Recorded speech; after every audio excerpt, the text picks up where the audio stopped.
YouTube.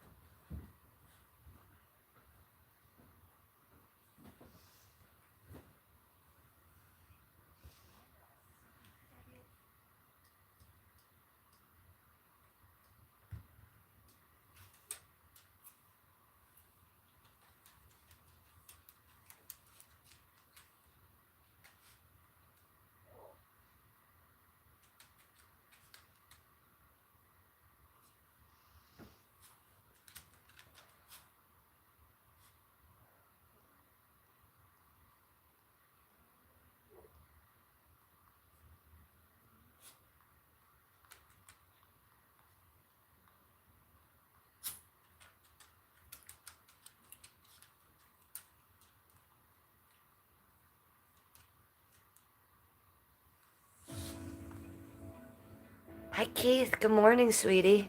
How are you? Good to see you. It's early. Right? It's early where I am. Time is it? Time. The time is 9:34 a.m. 9:34 a.m. Good morning.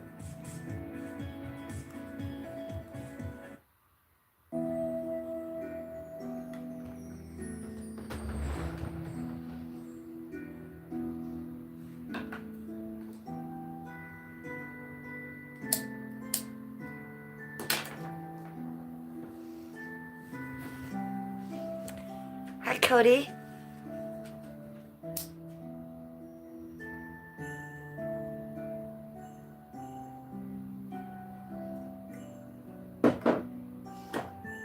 Oopsie daisy. Oopsie daisy, right, Keithy Poo? Is that what we say? What are we doing? Waking up, wake and bake. It's gonna be wake and bake sesh. Oops, sorry, buddy. Get a vibe going. We got the gravity bong out today. We're not playing games, Cody.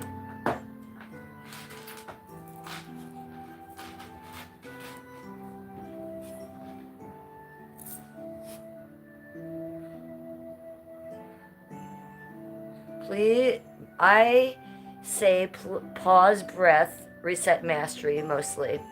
Okay, Keith, I just read that as pause breast. I thought you were talking about my breasts.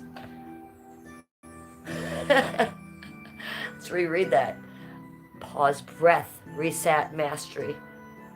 How was my night, Cody? My night was excellent. I slept like a baby. Let me just put my bracelet on. We got the candles lit, and then let's get some weed. So you've reached my channel. This is the Real Housewife of Cleveland. We also have a little Mugsy here next to me. We got a little tiny Mugamoo. This is Mugsy's last day of being 24. Mugsy turns 25 tomorrow. Hi, service dog. I'm okay. How are you? Plus, you're married, so nope. Yes, my boobs are married. So you've reached the Real Housewife of Cleveland. That is my channel. I am Jennifer. Make sure you have something to drink.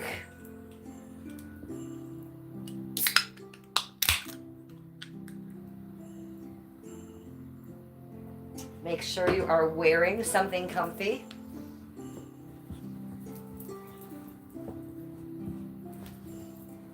Ha! And make sure you have something to smoke. If you know me, you know I have a couple things to smoke. Shall we start with this? Blink if you love me, and blink if you love Cleveland, blink if you love gingers.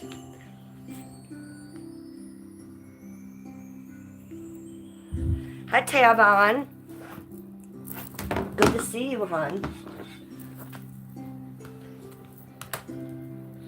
Well, unfortunately, we're going to have to plug this bad boy in because he's not doing what I want him to.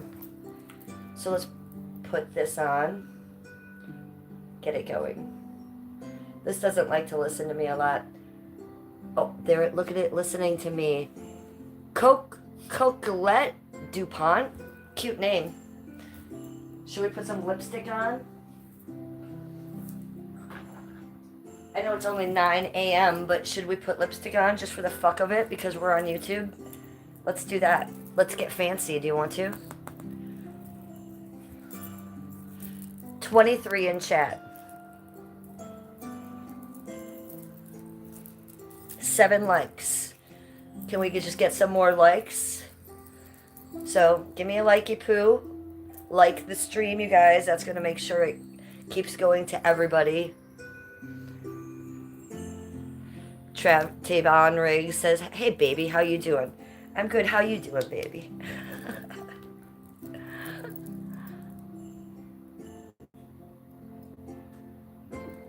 Keith, thank you for being in chat. We have Keith, our mod, in chat. He will be taking care of everybody. Fatty Meats is there. He says, hello. Yes, get fancy. So we put the Aquaphor on first.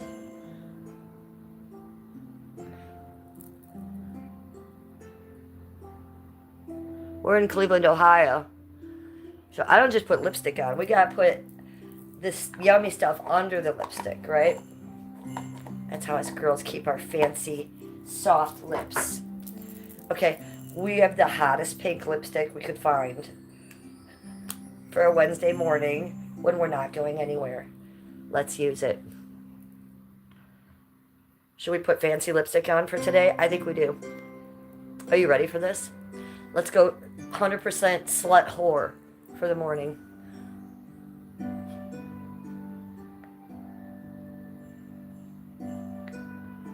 Yes.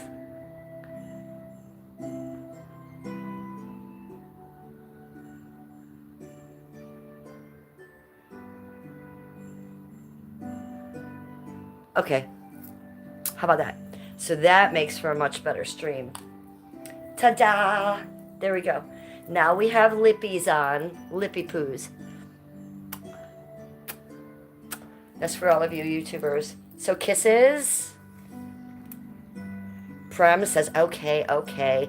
He's handling the business. Where's your man? My man's right over here. Where's your man?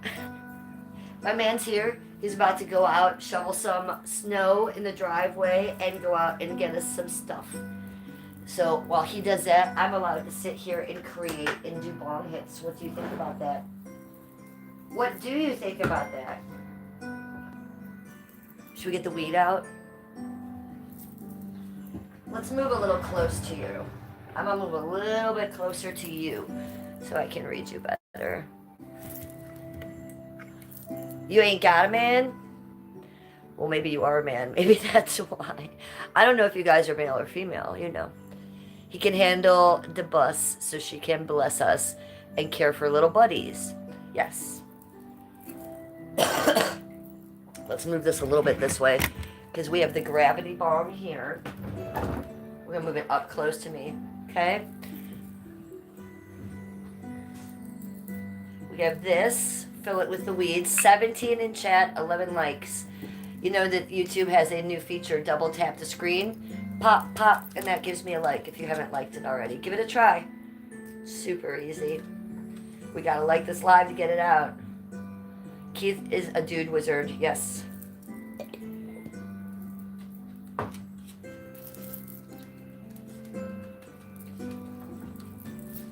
Good morning, lady. You're cute.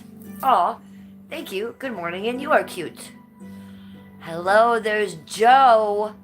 Hey, Joe, what's going on? I was in your live yesterday for a few minutes. I was watching you guzzle some liquor. Joe be drinking on stream. Joe loves to drink on stream. I love it. Oh, boy. Are you all right over there, little buddy? Joe, I like your streams. I'm going to have to come into your chat one time. I'm not much of a chatter anymore, Joe. You know, when I go in chat, I have trolls that follow me, so I try to keep them out of your chat. But I was watching you the other day, sweetie. Your live streams are fun. Here we go. You're welcome, Joe. You have a different vibe than anybody else I've been watching, and I like that. I've been looking for some new live streamers to watch. At Joe G PGOG_CS. You guys, that's Joe. Go give him some subs.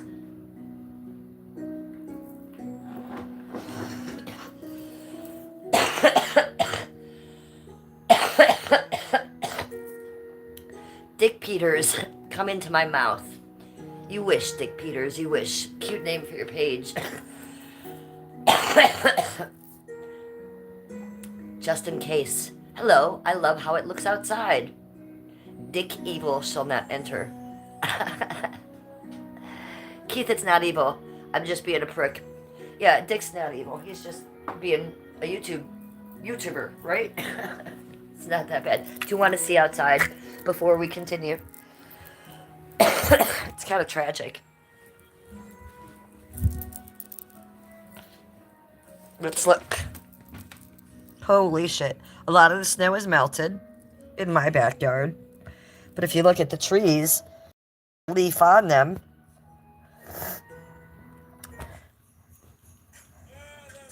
So you can see under the snow is all the leaves. It is beautiful, isn't it? It's cold. I think last night it was 19 degrees. You like my whole Christmas vibe? Thank you, sweetie. I do have a little bit of a Christmas vibe going. We got some stuff hung up. We got some scary Christmas stuff going on. There's the scary Labubu. This is my scary Labubu. She's for sale on eBay. She's winking at you. She's winking at you. Let's see. I got Mr. Oogie Boogie Man over here, but he's wearing a Santa hat. Hi, Paper Seatbelt. We got the gnome in a Santa hat. We got a couple gnomes going on. Let's see. Over here on the table, we do have a tiny Jack Skellington Christmas tree. Because our Christmas tree broke. We have this every year on our table, you guys. But our main Christmas tree of 12 years broke. So we had to order a new one from Amazon. It should be here between December 12th and December 16th. We got a really fancy fiber optic Christmas tree. Do you guys know about these new fiber optic Christmas trees? Well, they're psychedelic, and it's going to look like I'm on LSD watching it. So I'm very excited about that. So yeah, we got a little Christmas vibe going on here today. We even had Ariel out here. We were making some content with Ariel yesterday. I don't know if you saw my AI video where Ariel was swimming in the snow. But yeah, we're doing some stuff. So since we're here, why don't we, the little tree is cute, right? Paper seatbelt. And it has LED lights in it. Look really close in there. You can see little red lights. Do you see one? There's one. There's small and few between. But yeah, it's cute. It's almost like what? Like the little Charlie Christmas brown tree. But it's Nightmare Before Christmas. I love it too. I am so beautiful and sexy. Well, thank you. I just woke up, so you're giving me a lot of leeway there, and I appreciate you. This is a wake and bake. Let's not forget that. So I'm in Malaysia. Where is this place? Well, welcome, Malaysia. We are in Cleveland, Ohio. So Midwest America. Right in the middle, smack of America. Kind of up by between Chicago and New York. Okay? That's where I am. America. So why don't we feed the fish? Look how nice the fish tank looks. I did clean it about 3 days ago. So it is doing lovely. We do have little pregnant Orange Crush. She's pregnant. So I don't know what's going to happen here.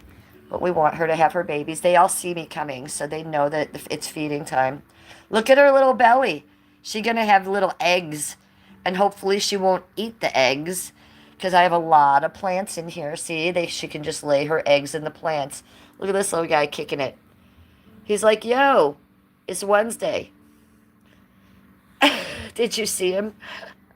Little tiny shrimp. Hey, buddy, where you going? He got shit to do, YouTube. He don't have time for you. Okay, so let's feed them. Let me put you on the tripod. Well, let's get the food first.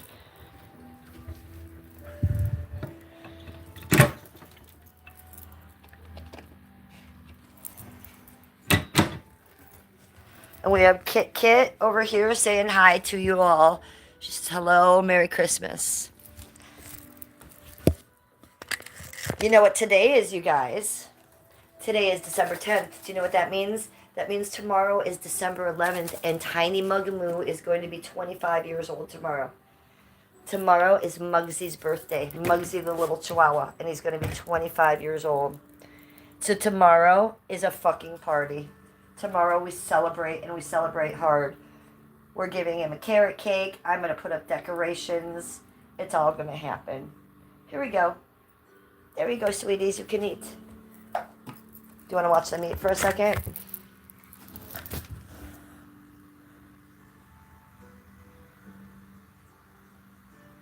Thank you, Eagle. We'll be putting up a lot of videos tomorrow about it. For a tiny dog that I adopted at 9 years old to turn 25. Yeah, we've literally had him 16 years, you guys. That's fucking amazing. I think that the oldest dog in the Guinness Book of World Records is 23 years old. And his name was Spike. Now, Spike could prove that he was that age because he had papers, right?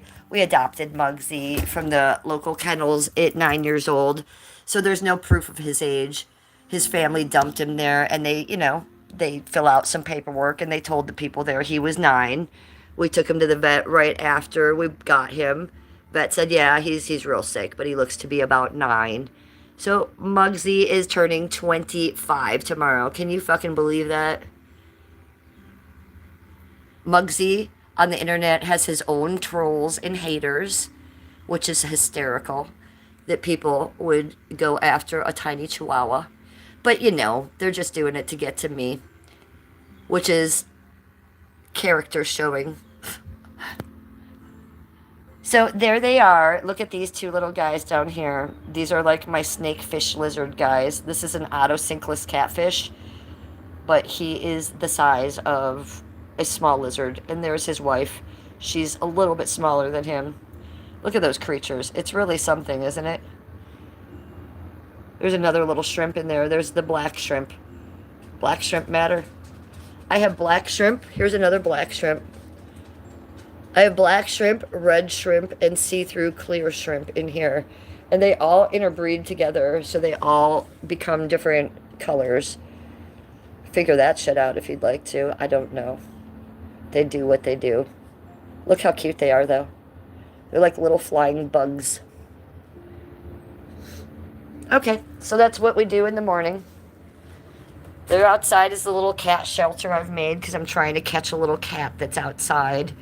Look at that. It's so sad. He was sitting right up on this ledge last night, and he let me come out and almost touch him. I almost got him. It's a beautiful, long hair black cat outside.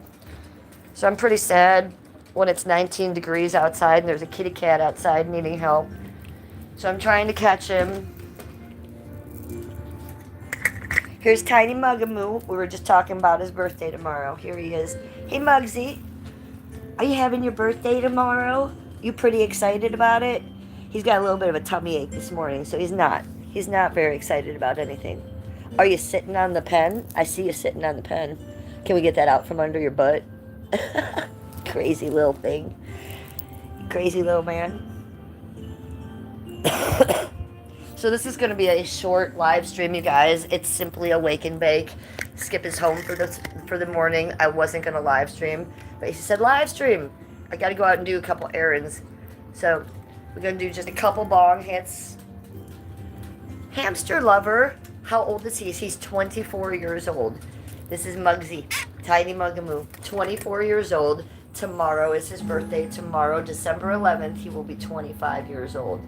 So all of you watching right now, make sure you check my YouTube channel tomorrow about this time. And oh, bless you. Did you see that sneeze?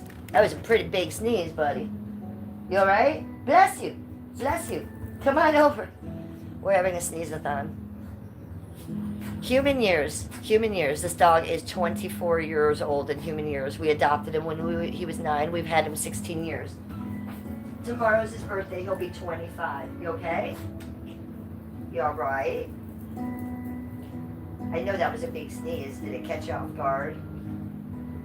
So this dog is in hospice. Don't get it twisted. He's not like some puppy doing great. He is in hospice. He is on hospice medications.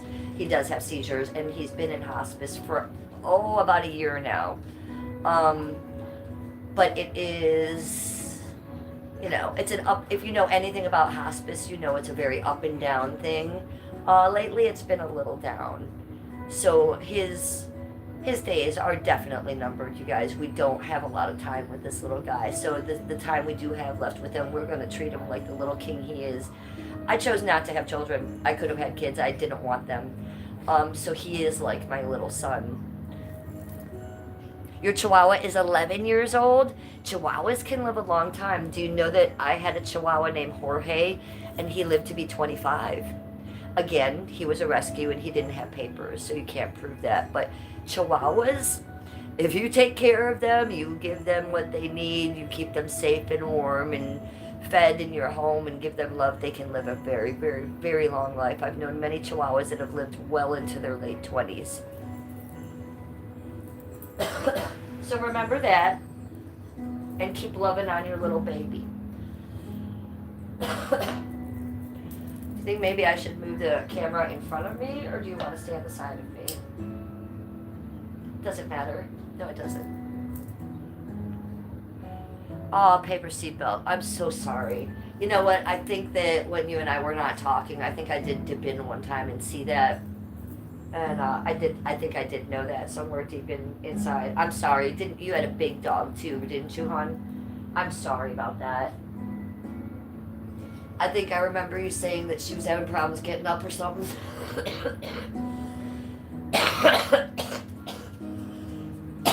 Well, paper seatbelt. Me and Skippy have adopted 30. In our 18-year marriage, Skippy and I have adopted about 30 senior special needs tiny dogs. And when you do that, you know, they all pass. What we do is basically help little dogs pass in a comforting way rather than in the shelter and give them a little extra time. So the fact that you did keep your dog that long and have him, you know, with you that amount of time, good job. You did a good job, sweetie. I'm sorry to hear that, though. It's always sad, isn't it? And it's something you don't get over. It's not like a month later you're going to be fine with it. You know, you're always going to miss that little piece in your house. But you have an angel up there looking out for you, so that's a good thing. Hamster Lover says, at first I rescued him and didn't give him great years. I don't think he will live until 15, but he has great care now. I know better how to take care of dogs. Oh, well, you're so self-aware, Hamster Lover, so you know that you weren't the best dog owner at first. Hey, and it takes learning. You have to teach yourself. It's like having a kid. If a woman never had brothers or sisters and just pumped out a kid, she wouldn't know how to take care of a kid, right? It's the same thing with a dog. It needs special things. It needs special love. It needs special care for it to be happy. So thank you for learning and doing the right thing by that dog. It makes me very happy to hear that. His and her landscaping in the house. How you doing, doll? How are you? How's business? I haven't seen you in my chat for a while. Good to see you. Paper Seatbelt says, yeah, big girl babe. She was falling around and stuff and it got bad. And you give me a crying face. And you say, I love that I had her since you were 18. Okay, so I remember you saying that you had that dog for a lot of your adult life. It's so weird. You still have her bed and stuff. Well, don't get rid of it. That's, a lot of people, as soon as their dog passes away, they get rid of all that stuff. You don't. You keep that stuff. That stuff is special.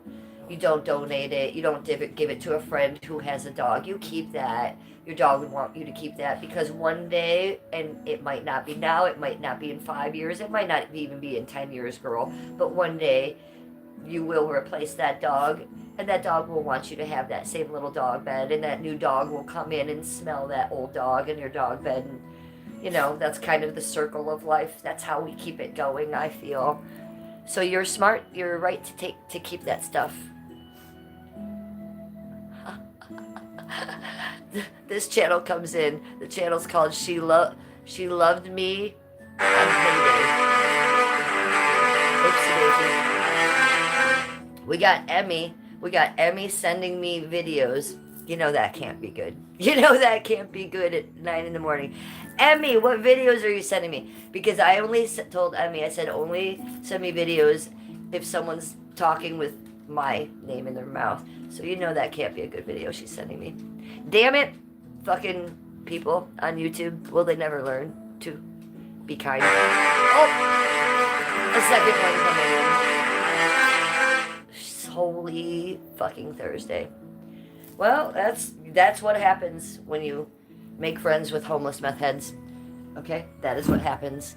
They come back and they talk shit on the internet because they have nothing else to do. So my advice to you all, never, ever make friends with homeless meth head YouTubers. Got it? Okay. Lesson number 1 for your Thursday from Jennifer, the Real Housewife of Cleveland. And I think y'all know I know what I'm fucking talking about. Don't do it. Just stay with the nice people in the chat. Don't do it. Don't let them in. We live and we learn. We try to be a nice girl. It don't work. They walk all fucking over us. So we live and we learn. We push garbage away. But thank you, Emmy, for sending me the video. I will look at it after I'm done streaming. I don't want to. I don't want to. Maybe I don't look at it. How about if I don't look at it? If I don't look at it, does it go away, you guys? Say yes. I can't get rid of this stuff. You don't get rid of this stuff. You hold on to it, sweetie. Even if it's to a point where you have to put it in a box and put it up in the closet or something for a while, you don't get rid of it. But mostly for a long time, you're going to keep it out and look at it, and it's going to give you comfort. Yep, it will give you comfort. And if you think that that dog's spirit isn't going to be over there by that bed a lot, you know it is. You know that spirit's over there. So it still gives you two a chance to still connect. Even after the dog is left, even through the veil. And you know, I am very spiritual. I believe in that stuff very, very deeply. She is your dog. It's a she. I think it was a she. She's right behind that veil. She is right here looking out for you. And she's probably right over by that bed. So yeah, you're doing the right thing. And, you know, my heart goes out to you, girl. I did know that, and even when we weren't talking, I remember hearing that and being like, oh, no, it's terrible. It's rough. Sorry to hear that. I've had big dogs in my time growing up. That's why I only have little dogs now, paper seatbelt. Because growing up, my parents were adopting golden retrievers, labs, big dogs like that. So I'm familiar with big dogs, and when you lose a big dog, it's like losing a roommate, especially if you had that dog since it was 18. Oh, since you were 18. Considering you're 87 now. I'm kidding you. Silk Den 1. Heading to the grocery store. May I grab you anything? Yes, M&Ms. I would like just one packet of M&Ms, the small ones. It's been my jam lately. I'm mostly GMO free and organic, but man, do I love a package of M&Ms, and I can go through them in about a 15-minute sitting. Paper Seatbelt says, makes me miss her. I thought about getting an old little dog, but I don't know. I can't make up my mind. Well, then it's not the time yet. If you don't know and you can't make up your mind, then your mind is telling you it's not the time yet. When the time comes, you will know. And trust me, if you're interested in an old little dog, they're out there. I don't know exactly where you live. I know you somewhere out there in Ohio. I know that you told... I heard you the one day on Melissa's stream. You were like, I'm glad I lied to her and told her I didn't live... Wherever you live. I know you live in Ohio.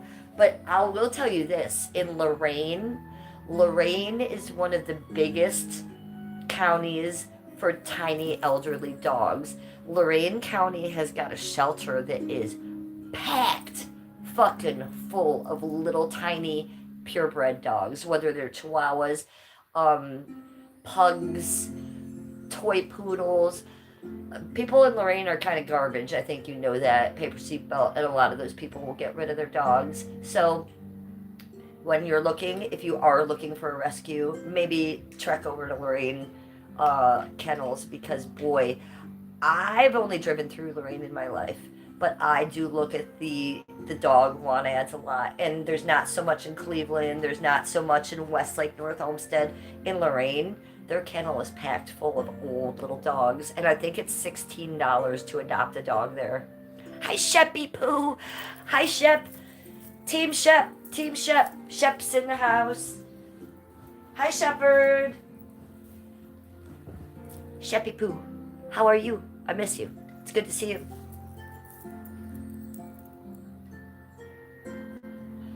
Aw. Silk Dan says, you got it. You got it. Paper Seatbelt said, oh, it's really sad. Shepherd said, let's go. Exactly, Shep. Let's fucking go. To Shep. What do you mean the shelter lied to you, Paper Seatbelt? You don't like big dogs too much. You thought she was a Jack Russell? What the fuck?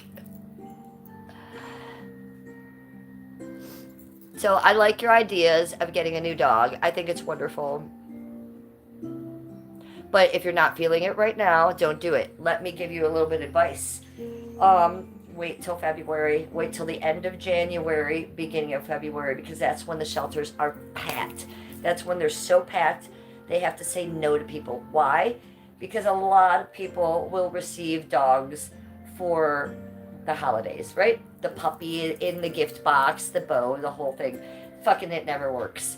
Also, around after the holidays, people who have elderly dogs, they just don't have the time for them. It's the biggest time of year where a family will look at their dog, who might be 13 years old with cancer or warts on them or whatever, and they're like, we can't do this anymore. And we don't want to pay doctor's bills, blah, blah, blah. So February is the biggest month in the shelter. It is specifically end of January, beginning of February. If you're looking for a puppy, if you're looking for an elderly dog to rescue, that is the time. So maybe prepare yourself, prepare your mind, prepare your home, and then start looking. If you even thought in your mind, like, if I've always wanted an Affin Pinscher. Do you know what that is? Or is it an Affin Griffin? I don't know what it is. A Griffin Pinscher? African Griffin? I don't know. It's a little tiny black brown dog, but it's got a face and it looks like a monkey. It looks exactly like a monkey. Have you seen these little dogs? Well, they have them all the time in Lorraine. They are like $3,000 dogs. Yeah, $15. And I think around the holidays, and that's the normal price of the year. I think it's $16. But I think around the holidays, they might do like the $5 special. And I think around the actual holiday week, they do free adoptions. If you have an ID and you want to come in and adopt one of their dogs, they'll have a week where it's free. They do that in Cleveland too. So look out for that week, So yeah, maybe wait till after the holidays. It's a really good time. People are just fucking throwing their dogs out after the holidays. It's real sad. Hi, George Guinness. I know about your greyhounds. You've told me to check them out before. Let me see if I can get on here. Ooh, I might be able to today, Georgie Pooh. You've never heard of greyhounds? Or no, the one that I was talking about that looks like the monkey. God, what is the correct name of it? Does anybody know what I'm trying to say? Something Griffin. Okay, we're actually getting on my YouTube channel. This is bizarre. This rarely works for me.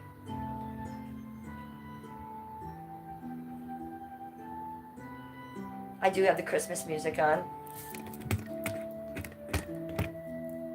I think this is, what is this, Nemo's Dreamscapes? No, Medieval Serenity is the name of this channel. This is called Medieval Christmas Music in Fantasy in a Snowy Village. So in case you're wondering what my vibe is, that's it. Yasmin Torres. What happened to Daisy? She's a bit out of control now, talking about you on TikTok. Yes. We're just going to know that that's Daisy's mental health and insecurity, and that's why I walked away from her, you guys. Daisy cannot handle an adult relationship with anyone. Not her children, not her mother, not me. Brussels Griffin, that's it. So that's what happened, Yasmin. She got crazy on my stream talking about the white man and how the white man was horrible. And there's a lot of shit I'll let Daisy talk, but I wasn't for it. I wasn't for the racism apart, especially when I'm white and she's white and her parent, everybody's white. So it wasn't making sense to me. So I disagreed with her. She ran off my stream. Nothing was said. And then she started talking shit about me. And then so I started reacting to the shit she's talking about me. So I said I was going to continue that, but let's bring it in a little bit. Let's bring it in a little bit. Daisy's very mentally ill, right? So I think I'm not going to continue that. I think we're going to suffocate that fire that Daisy needs content.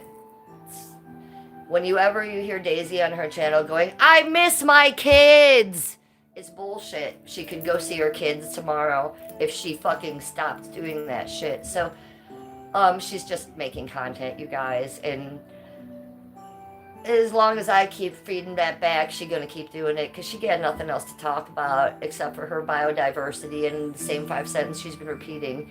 I loved her. I was her friend. I tried to help her for the 3rd time. I didn't contact her. She contacted me. I let her back in again. I shouldn't have done it. So yes, she's on TikTok saying whatever she wants. Let her go. Wind that top and let her go. The truth is, she couldn't handle having an adult conversation when I disagreed with her. That's the only thing that happened. So let her tell the world how Jennifer Nana's crazy, how Jennifer Nana stabbed her in the back. There was no backstabbing. I walked away from her quietly. Yeah, I made a White Devil video, but that was about me, and that was funny. The only thing I've put about her is exactly what she is saying about herself. And I'm probably going to quit doing that because the fact is, you guys, it's sad. There is no war. There never was. She lost her mind again. And I don't need to keep that going because she's sick in her mind and she should be spending her time in her mental health facility housing with her wraparound care trying to get better. She should be spending her time putting shoes on her dirty feet, washing them, cleaning them, not getting on the bullhorn, screaming about crip is keeping her away from her kids. Plus, you know that I'm friends with her mom and know her kids, so it got real messy at the end. She went over, even though there's a restraining order, and she was pounding on her mom's door. She scared the kid, the 14-year-old. He had to lock himself in the bedroom and call 911. Daisy wasn't like, hey, let me give you a hug. She was in with the bullhorn screaming at the 14-year-old. It got very ugly. When her mom and the neighbors called the police, what did Daisy do? She called DCFS on her mom the next day. So there had to be a huge investigation going. She told DCFS that there was no food or running water in the house and her mom was beating the kids. So that's a lot, that I cannot condone. Her mom has been taking care of those kids for her for a long time. Her mom is 70 years old. She works full time. She lives in Huntington Beach in a very lovely home. Hi, Skippy. What do you want, the bong? I'll give you the bong from Skippy. We got Skippy on the side doing bong hits with us. We got Shepherd in the house, Skippy. Hey. We got hay from Skippy to Sheppy Poo. So that's what's going on, you guys. There's no beef. Nothing happened on my side other than I disagreed with her. Is it getting messy now? Yeah. And now that it is getting messy, I'm just going to stop and walk away because I feel bad for the girl. I actually think she needs to fix her priorities and stop with the YouTube and all that and just go. Shep says, hey, Skip. He gives you one of these. Skip's laughing. And Shep says, she is crazy. I've been watching. Well, she is crazy. But, Shep, this is my 3rd interaction with her. I've taken her back 3 times. And I thought since it was getting so much better with her housing now, and she is doing better with her housing. But mind you, that's not an apartment building. That is a mental health outpatient facility with wraparound care, okay? They let her leave. And so when she's leaving, she's not exactly doing the right things, is she? By the community and by her children. These are not the ways she's going to do good. So I have to walk away from that right now, you guys. Yeah, I know she's talking shit all about me, but you know what? We're going to stop talking about her here. Okay? We're going to stop feeding that flame because I actually did love that girl and I actually feel bad. And I thought she loved me too. I thought I'd get a little bit of Lindsay, like I used to. There was none. Even on the private phone conversations, there was none this time. So I know she's very sick, and I'm not on the same playing field as her. So we even gonna quit talking about it here, you guys.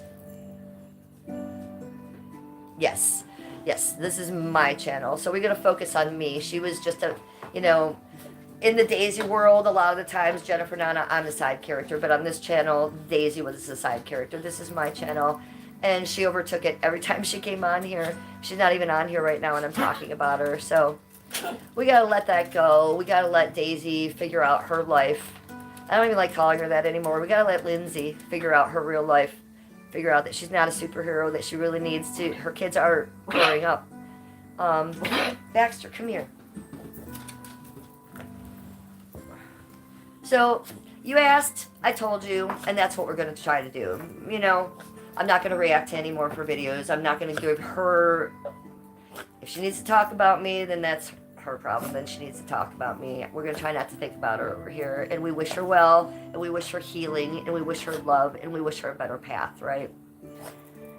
So, I appreciate you asking about her. Let's all, I don't know who you pray to. I pray to everybody. Let's just send one up for her. Buckner says he's here. Oh, it's from yesterday. I'm like, why? It just popped up. Are you sure? You sure you're not supposed to be out there? Okay, you sit here.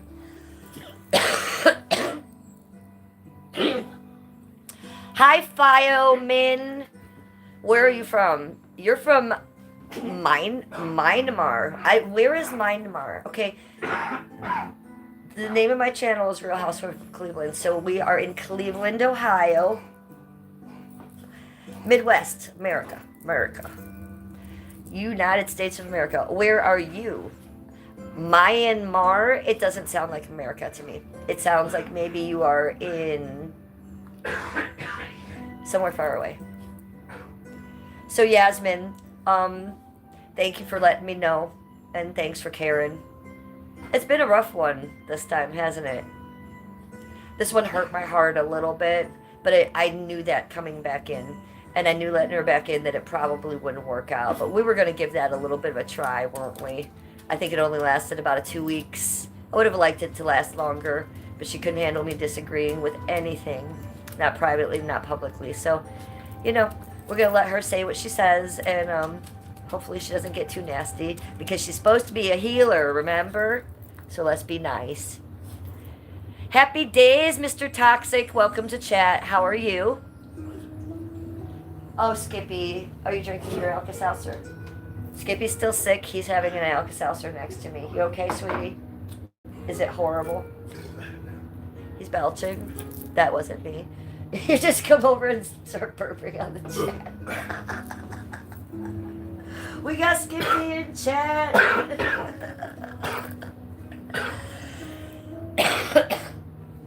You feeling any better? Good. Okay. How long do you think you'll be gone?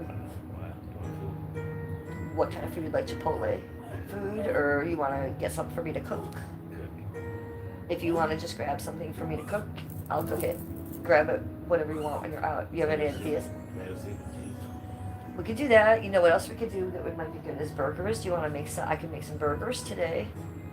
We have all that good cheese. Get some organic meat. Get some like pretzel buns. And something on the side.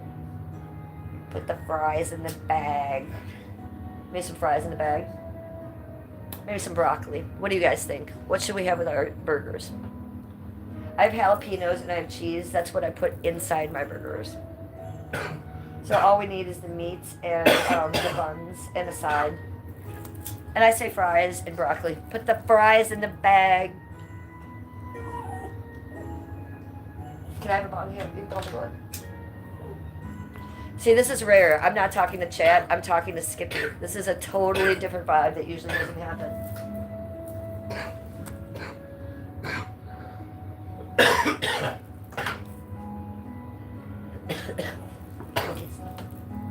Love you. See you in a little bit. Thank you for going out and getting stuff.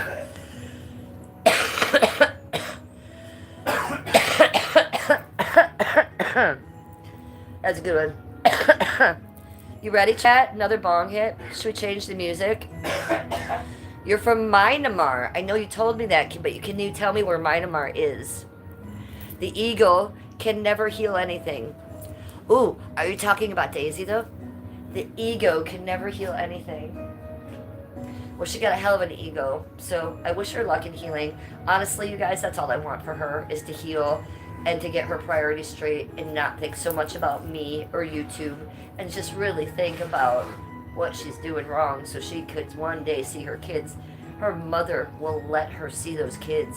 She will. Restraining order and all. All Daisy has to do is not act aggressive, crazy, and scare them. Put shoes on and drop the bullhorn. That's all she has to do. And she will not do that. No matter how I tell her, no matter how her mom tells her. So we're just going to let that family work itself out. Look, it's not like I talk to Daisy's mom every day. I probably talk to her about twice a month. Okay? And we may have a 40-minute conversation each time. We talk about Trump. We talk about politics. We talk about opera. We talk about chihuahuas. She don't want to talk about Daisy. Why do you think that is? Because she doesn't want to. So her and I actually have a little bit of a friendship that we try to keep that kind of toxic conversation out of. And it's not that we don't talk about it. There's probably 5 minutes in there that we'll talk about it, but it's always like, ugh, let's not. And that's coming from her mother. So right now, my loyalty lays with the mom. It does. You want down, buddy? But we're going to try not to have too many more of these gossip sessions, because the more I feed this fire, it sounds like I'm feeding a fire, right? Which I'm not. You guys are just interested because it was very public. So I'm letting you know. But there's no beef. I don't hate that woman. I have love for that woman. I feel very bad for her that she couldn't handle an adult conversation at 44 years old about race with her friend. It's weird to me. So this is a Yorkie. I know he's big for a Yorkie, but this is a purebred Yorkie. This is Baxter, the 15-year-old Yorkie. What make and model is your dog? Baxter is looking good, isn't he? Look at the belly on him. He's so fat.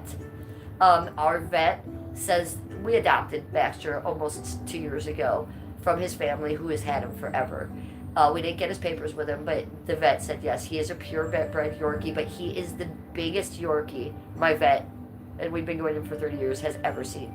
This dog weighed 15.5 pounds the last time we had him weighed at the vet. Yorkies, a teacup Yorkie. He's supposed to be the size of his little head. He's so big. So we've grown his ears long, Sheppy Poo, and his tail is long, but the rest of him we keep short now. Remember how he was growing his hair out long? It was just a mess. He hated that. How many dogs do I have? I have 3.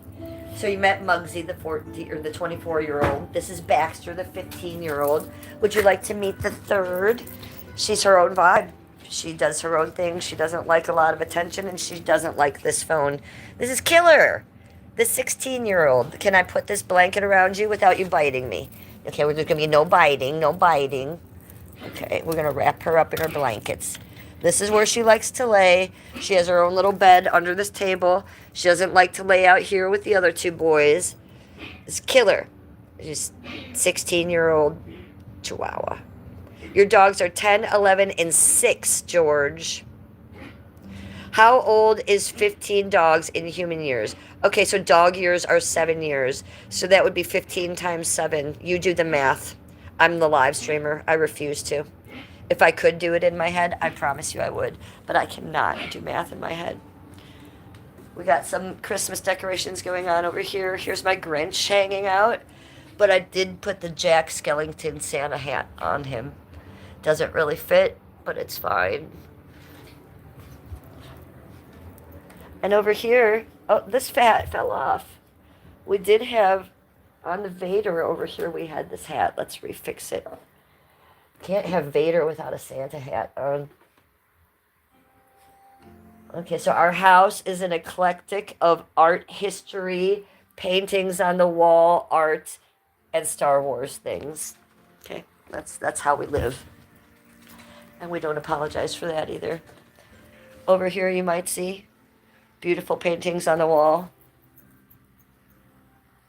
Star Wars. Don't judge us. We might be nerds. You got a pet snail called Ralph? I got a pet snail called Chad. Let's see if we can find Chad. Chad, where are you? There he is. He did have a wife named Stacy, but she passed away. That's a mystery snail. Kittler! Kittler! She don't want to talk to you, Shep. She's too busy for you, Sheppy Poop. Okay, so here's the problem. Do we take care of this now? Here's the problem. You can see it. What the fuck? This isn't supposed to be there. Do you see all these snails? Okay. They are not really snails. They are parasites. Hi, soft white underbelly. He's going to say hi to you all real fast. These are parasites. Look at them. They come up for air once a day, and so I've been getting them out and putting them in here. I'm going to have to do that right now because look how fucking many are there. Yeah, she ain't got time for you, Shep. She looking at this thing. She said there's this kind of stuff to do, Shep. She don't need to talk to you two. Come on, come up here, you crazy woman. Kittler. Yeah, you want to be nice. You gonna be nice. She got the most beautiful blue eyes. And she does have nystagmus. Nystagmus is that eye disease where your eyes go back and forth real quick. It has gotten better, but she does have that, so you might witness her eyes do that a little bit. Yeah, you're a pretty girl. Her birthday is the same as mine, so she just turned 16 in November. She's an old girl, too. Okay, so let's get a bong hit, and then I got to come over here and take these out of here, because as soon as they go up for air, they go back down. These are parasites. These, yeah, you're like, they're snails. No, they got to get the fuck out of here. They're not good snails. And it started with one that came in on a plant, and they're overtaking my tank. So whenever they do this and come up for air, look at them. Look at this shit. I got it. This is going to take at least 2 bong hits, and you're going to watch me take them out of here. Look at them go. Look at them go, Shep. Look at that one's mouth. It's saying, come out and get me, bitch. Come on and get me, bitch. Come on, you little redheaded bitch. Come on in here and get me. That's what he's saying. Yeah, I'm going to get you. Give me about 3.3 minutes to hit this bong, and you're mine. And then where did they go? Straight back to Lake Erie. They look alien. Well, you know a bad snail from a good snail. A good snail will have a round shell. That snail is in a trumpet form, right? It's in a triangle form. Not okay. All those plants that I have in there are real. So the last plant I must have bought from the pet store must have had that one guy on it. 1 or 2, a pregnant one. And then it just happens.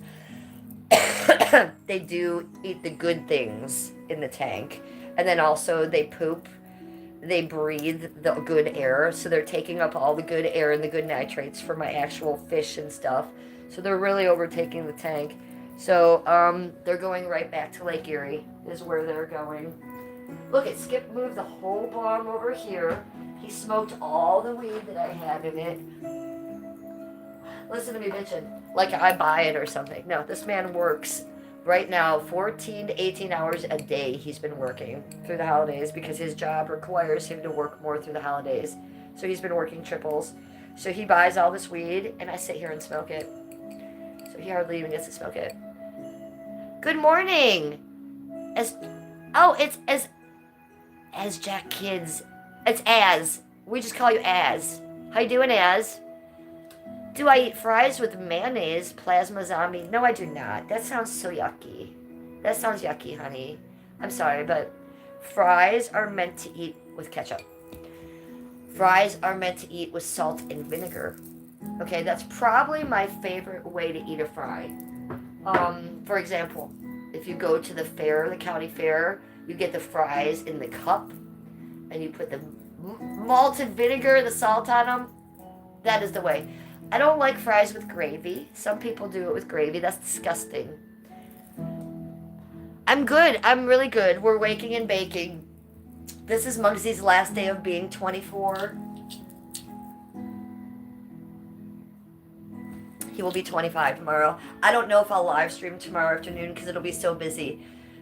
Also, if I live stream, I can't play the happy birthday song for him. So I'm going to make a bunch of videos. We're going to have a little party for him and the dogs. We're going to get carrot cake. There's going to be candles. I'm going to hang up the birthday thing again. And I'm going to make a little video for him and make sure he has his moment and he has his party. Last year we got him carrot cake, frosting and all. And we just set it in front of him and let him go to town. And then when he was like about halfway through it, we let Killer and Baxter come in on it. So that's what we're going to do. That's going to be the birthday party for them. Muggsy is the godfather, yes. Wait, what's this? How about grilled sausage with curry ketchup? No curry. I don't like curry anything. I think curry is yucky too. Curry is in a lot of Indian spices and I do not like the flavor of it. But I do like a grilled sausage. Yes, yummy, very much. But in that case, we go mustard. We go brown mustard. Dijon brown mustard. Spicy brown mustard. I will make an Italian sausage sandwich with red onions and peppers sauteed with a brown Dijon mustard. That is very yummy. But no, I wouldn't be putting ketchup on much more than just plain French fries. Hello, you. Hello, you. I don't know. Can someone help me, Shep? Is that, what kind of flag is that? Is that Japanese flag? Is it Chinese flag? Is it Indonesian flag? What kind of Asian flag do you have there? I love you and I love your name, but I don't know. No, I don't know what it is. Hello and welcome to my chat. I'm Jennifer in America.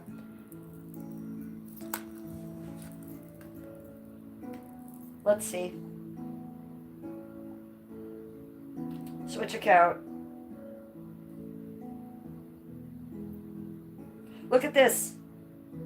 My number is 4,450 subscribers. Do you realize what that means, you guys? I'm 50 subs away from hitting 5K on the channel that I thought was gone 3 months ago. Isn't that amazing? Isn't that amazing? And when that channel was gone, I was in the 2000s. So y'all have come back with the oomph for me. Thank you. I'm sure it'll be before the holidays we're going to hit 5K, and that's because of you guys. So thank you so much for those numbers. I look at here, and I can't believe that those are my numbers. Here I am. Oh, clicky poo. Hi, it's me. That's not what we want to see. Me with the big bong in my hand. I'd grab my big bong, but it's being cleaned. I'd grab my big bong. Flip flat! I'd grab my big bong. Flip flat! Flip flat! Flip flat! Flip flat! It's Streamception. Streamception. Streamception. It's Streamception. We're going to give Flip Flat his mod back because, you know, my channel was broke all summer, Flip Flap. You used to be a wonderful mod. You're a wonderful chatter that I know and love. You're going to get your mod back, sweet. We've been having a lot of mass unmoddings, but we're going to give it back to you, Flippy Poo. Flippy Poo! Because we're getting things back to the way they should be.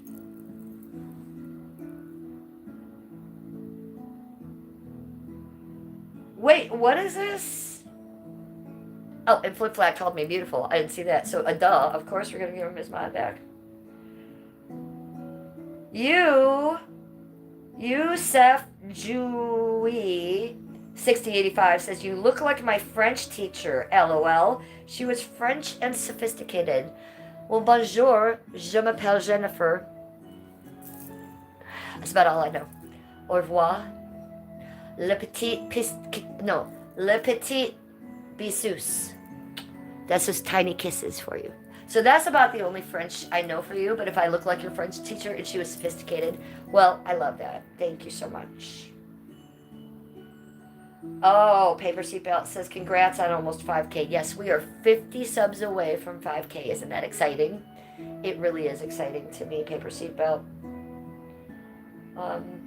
You're not too far down there yourself. Paper Seatbelt's got a couple K subs herself. She up in the 2s or something, aren't you, girl? Flip Flat, is it snow yet in Cleveland? Yeah, a lot of snow. And it's supposed to be another big storm tomorrow. Let me show you. There's Tiny Mugamoo. His birthday's tomorrow. Everybody tune in tomorrow. So here's the backyard. Yeah, it's pretty desolate. It's pretty sad and depressing. But some of the snow has actually melted and you can see the leaves underneath. Isn't that funny? We have had some birds coming to the feeder. I'm out of food. So in the next day or soon, in the next few days, we got a lot going on. I'll be getting a new bag of bird feed and some suet. And I'll put that out and I'll try to do an ASMR stream for you guys. As long as it's not raining on my camera, I can put the camera out there. And I would like to do an ASMR stream in the snow with the birds eating. It's not as good as in the summer. They don't come like they did before, but they'll be here. You can see their little bird bath is all frozen over, the poor little babies. And we got no leaves in the trees. If you've been watching me for a while, you'll know that this is a spot we sat in the summer. Okay, here's where I sat all summer. There is my bench. There is a table with the umbrella. And you know that this was like a rainforest ceiling. No sunlight comes through because this was all leaves. And I told you, I warned you guys. I said in the winter, I'll show you. Not a leaf up there. You can see straight up. Isn't that funny? Funny how the season changed.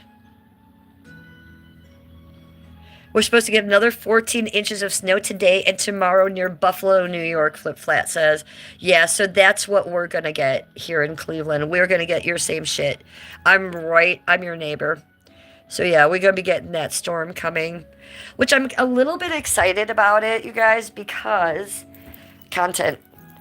I've made some AI arts of me. And I've already done a couple little IRLs in the snow that you guys have seen, taking you to see the lights. But I want to do more of that, as long as it's not too bitingly cold, because I don't love that. I'll put on a hat, I'll put on gloves, I'll put on my Ugg boots, and I want to take you guys out and show you the Christmas lights around Cleveland. Just walk around maybe 2 to 3 blocks. Maybe take you in front of the old abandoned church, because you know what? I'm sad to tell you that those homeless people are still sleeping all around that abandoned church right now in this weather. It's one thing for me to do IRL in the summertime and get those interviews from those homeless people. It's fun and I can give them money and weed and we have a good time. It's quite another thing in the winter. It's sad, right? And the money, it doesn't really mean as much as it does in the summer. As a matter of fact, you all know Chris in the wheelchair. Remember the black guy, Chris, that we got him the wheelchair? It was donated from a nice couple on this channel. He's been outside the Walgreens the past couple days that I've gone in. And he's like, we going to do a YouTube, girl? We going to do a YouTube? So Chris, the black homeless guy in the wheelchair, he is looking to do an interview. He always says, I got my testimony. I want to do my testimony. But he's been really high on crack the last few times I've seen him, you guys. So I don't really, or maybe we do. Maybe we just film him really high on crack. He likes to talk about the crack and how he is going to get off the crack, but he never gets off the crack. So it's kind of sad. But how about this? The next time I go out, I promise you, we will do an interview and we'll let Christopher say his testimony on crack in the wheelchair. He still hasn't gotten his foot taken care of yet. He has a garbage bag wrapped around his foot, and when I get within 5 feet radius of him, I can smell that foot, and that man needs to go to the doctor, and I tell him that all the time. So it's a little bit of a sad interview when I do those kind of interviews this time of year, right? But we're going to do them. Why? Not to exploit them, to bring awareness. I'm a photographer. I'm not out there trying to help homeless people or exploit homeless people. But if I see them while I'm filming, let's bring awareness to it, okay? And if I can clip that, and if I can take that clip and send it to St. Malachi or any of the shelters, which I do all the time, I do. And then that job is in their hands, right? There's even a few special people that I've sent to Channel 3, 5, 8, and 19 News. For one, that veteran who was 70 years old outside. We did do that, and then we found out that he wasn't a veteran. He was just a crazy old man saying that so he could get money. So every time you try to help someone, they may stab you in the back, right? Hi, Armand. Salamani. Good to see you. And Paper Seatbelt is right on. She says, I love Ohio with the changing seasons. Yes, I would never live anywhere else. I'd never want to live in Alaska, where it's cold all the time. I would never want to live in California, where it's hot all the time. No, I want spring. I want fall. I want those changing seasons. I want a hard winter, and I want a hard summer. I think we are really living our best life like that. You're from India. Welcome from India. I get a lot of viewers from India because the content I create, I tag you guys all the time. I tag YouTube India. So I do get a lot of people from India. Nice to have you in my chat. You're welcome. What are my thoughts on India? I love India. I was an art history major at Kent State in Cleveland State, so I studied art. One of my favorite art to study was religious art, specifically Hindu religious art. So I've studied a lot about Indian temples, how you keep your temples, your religion, the art. I have some Hindu art around here. Let's see who I have over here. I have this guy over here. So I do collect a lot of different religion art, and I am a starseed. I am not any religion, but being a starseed, I believe in all faiths. So that are my thoughts. You're Indian Muslim. Okay, well, you're welcome in my chat as long as you don't want to kill me and think I'm an infidel. How about that? Soda Gambles, how are you? And you think I'm looking beautiful? Well, you're nice because this is a wake and bake. I think I'm looking rough. I just woke up. We barely combed the hair. We did nothing else. We did put hot pink lipstick on. But thank you. I appreciate it. If I can look good to you like that when I'm just waking up, just imagine if I really put effort into it. I'm good, girl, just waking up. I'm about to smoke with me. Okay, well then we better get on it. Hey, Trucker Tom.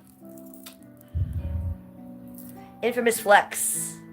I'd bound and test out. Don't make me fuck you up, man. There's a whole community known as Buddhism. Yes, I know about Buddhism. I've studied Buddhism, not the actual religion, but Buddhist art, and I love it. And actual Buddhists who are actual Buddhists, what a gentle, beautiful religion, what a gentle, beautiful people. You know, those people will not even kill an ant or a cockroach. Yeah, if I see something like that coming at me, it's going to be killed. So I'm probably going to have to pay for that at the end of my life. I do believe that the Buddhists are some of the most peaceful, beautiful people on this planet. I'm not too excited about that Dalai Lama being a fucking pedophile sticking his tongue in that boy's mouth. But we're going to have problems like that everywhere, right? But we also got to mention it. That Dalai Lama needs to be taken the fuck out. It's 9:10. You're saying you just woke up. Yeah, this is a wake and bake. I didn't just wake up. I've been streaming for an hour and 8 minutes. But I woke up a good half hour before that. Gave the dogs their pills, took them outside, turned the fish tank on, put clothes on my naked body, and hit live. That's about as far as I got. So this is pretty authentic. Yeah, it's pretty authentic wake and bake.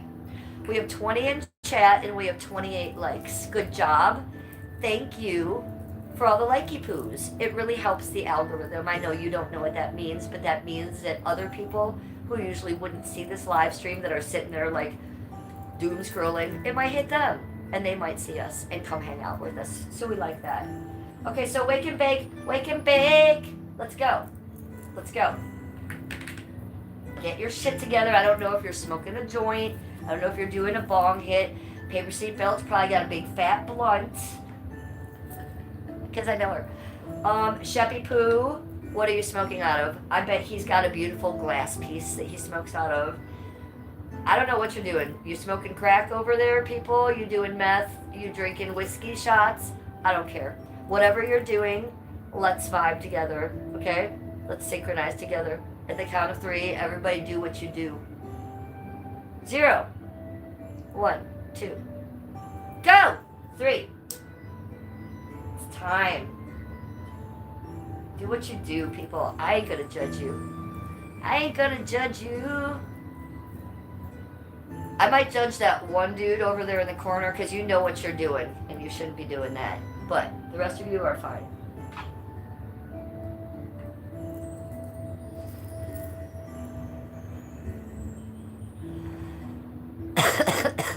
Smoke them if you got them. You know what that means. Again. What's that? What does the Teletubby say? Again, again. Which one does that? I don't know. I think all the Teletubbies say that. Again, again. Ready? 0. 1, 2, 3. Go. As they say in the streaming community, let's go! We just try to get high over here. We just try to have a nice fucking Wednesday.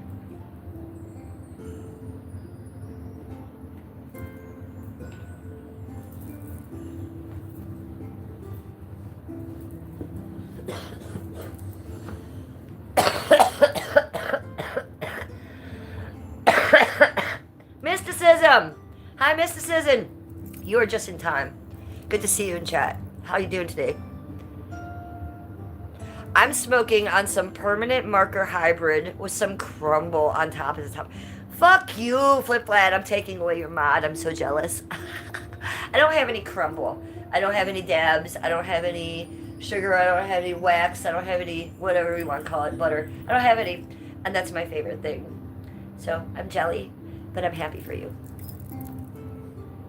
Paper seatbelt. I do not. She do not have a big fat blunt. What the fuck? Who are you? This is not Paper seatbelt. This is an alt. Is this Deebsy? This is not her. It's someone else. I notice you, but it's unusual for you not to have a.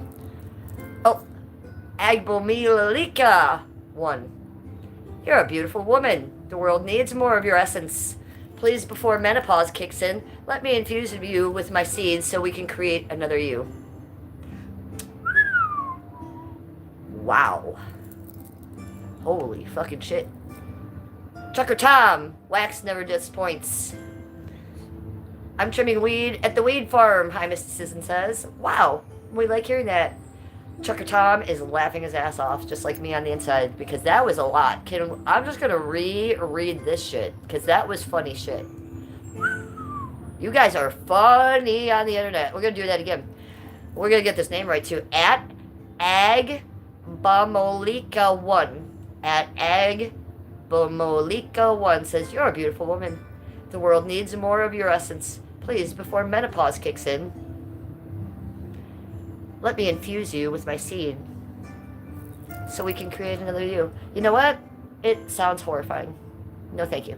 No, thank you! Fuck's sake, love. What, have you lost your mind? I did spill. I spilled a little of the bomb. Now I have to get a thing. The whole talk of my seed and another me, it just got a little crazy. I did kick the gravity bomb. Live stream party foul. Live stream party foul. Okay, it was just a little party foul. This just happens. Well, you come in here and talk about jacking off to me and your seed and my menopause. You talking about menopause? Jesus Christ. I didn't think we were going there, but fuck. Okay.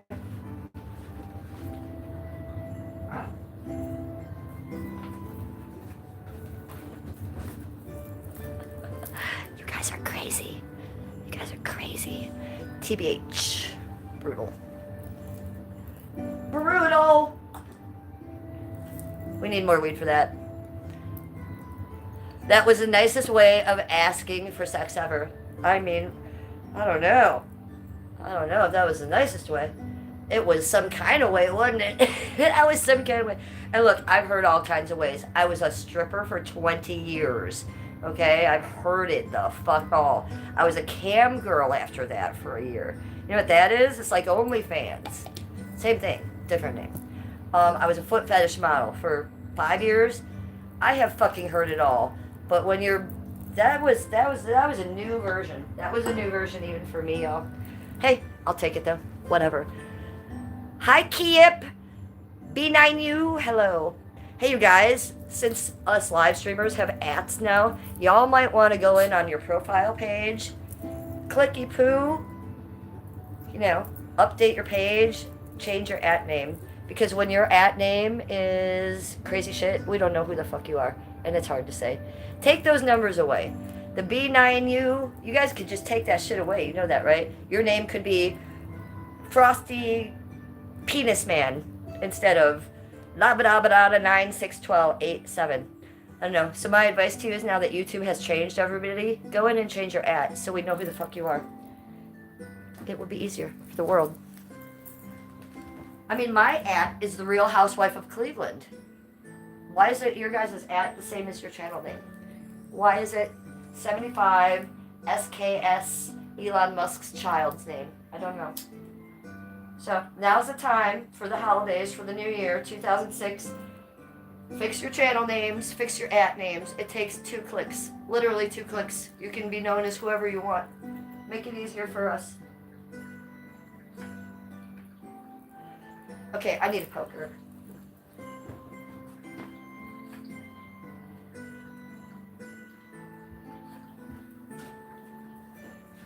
La la la, la la la, la la la la. Pantera, walk! Fuck. Christ.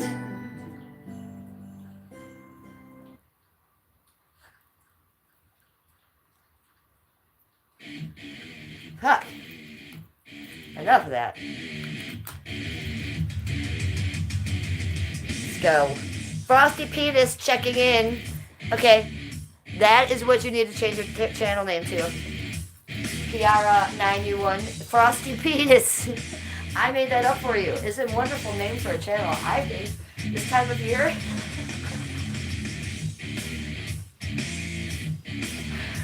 If you guys don't all change your @ to Frosty Penis, I don't know what's wrong with you.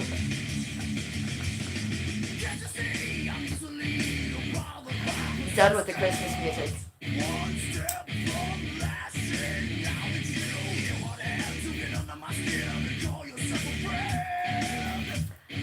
Alright, it's getting serious.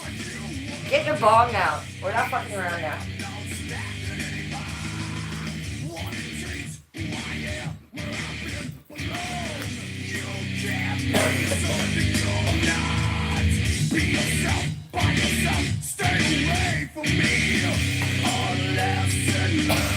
We're just gonna shut up and we're gonna puff. So just do it. Smoke. It really snowed with me today. It's Wednesday.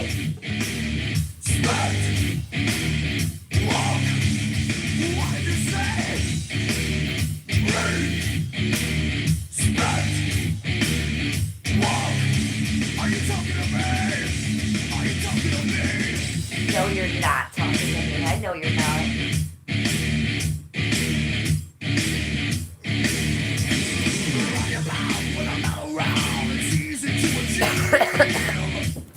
You need your Britney Spears spin? I know you do. Are you ready?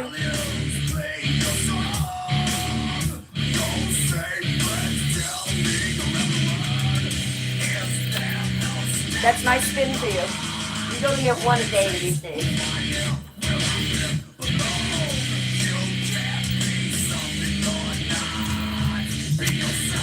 That's what you get from it. Don't say I don't spin for you anymore. You want me to do it on the couch? You want me to jump on the couch?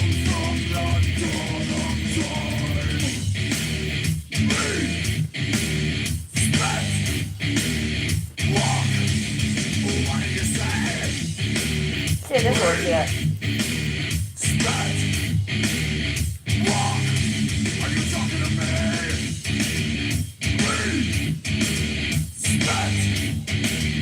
No. Come on, whore. What's the matter?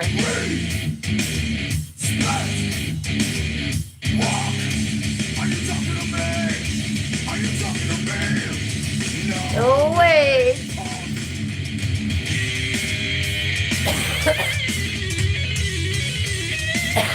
Broken? Yes. Thank you, Chevy Boo, for the emojis. You know I love an emoji.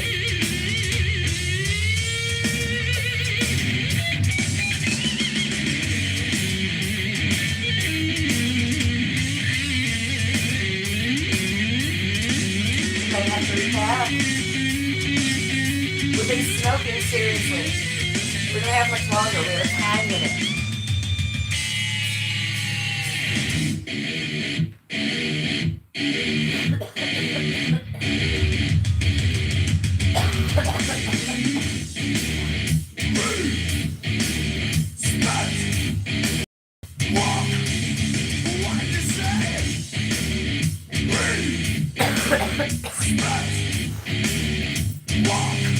Are you talking to me? giving me little celebrations on the side. I see you. I see you celebrating me on the side. Thank you. Oh, that's Trucker Tom tapping. Trucker Tom.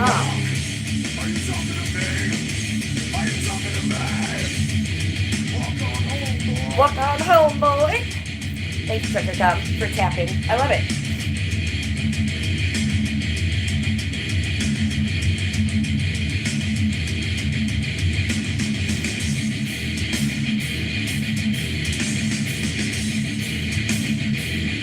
Frosty penis.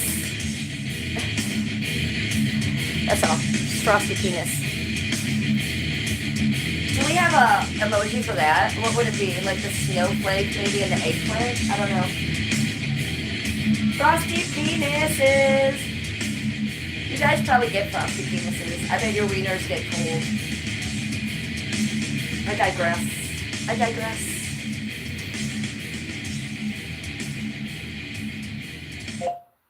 Institutionalized suicidal tendencies. Getting that from YouTube. Just going by vibe.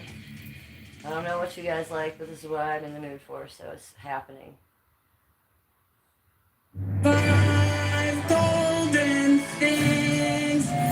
4 sparkly babes. 3 gifts for Shut up! pickup. 2 bouncy. Shh. If there's one thing I hate, it's Christmas commercials. Not my thing. Not my thing at all. A Christmas commercial. Real way to put a downer on someone, if you ask me. Sometimes I try to do things, and it doesn't work out the way I want it to. And I get real frustrated. And I try hard to do it, and I take my time, and it just doesn't work out the way I want it to. It's like I concentrate on real hard, but it just doesn't work out. And everything I do and everything I try, it turns out, it's like I need time to figure these things out. There's always someone there going, hey Mike, you know, we didn't notice you even have a lot of problems lately, you know? You should maybe get away, and like, maybe you should talk about it, you'll feel a lot better. I go, no, it's okay, you know, I'll figure it out. Just leave me alone, I'll figure it out, you know? I'm just working on myself. They go, well, you know, Work on myself. I'll be here, you know, and you'll probably feel a lot better. What I'm saying about the whole Days of Ed's the other day, we're going to stop. This will be the last stream. I may keep you guys an update, but I'll just be working on myself. Hope she does the same.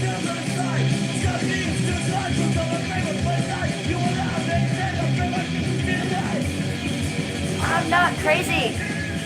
You're the one that's crazy. You're driving me crazy.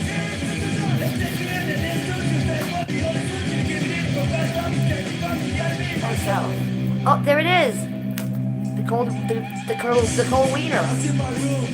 Yes, frosty penis. Trucker Tom too. You're gonna have to change your name now. Frosty penis, Trucker Tom.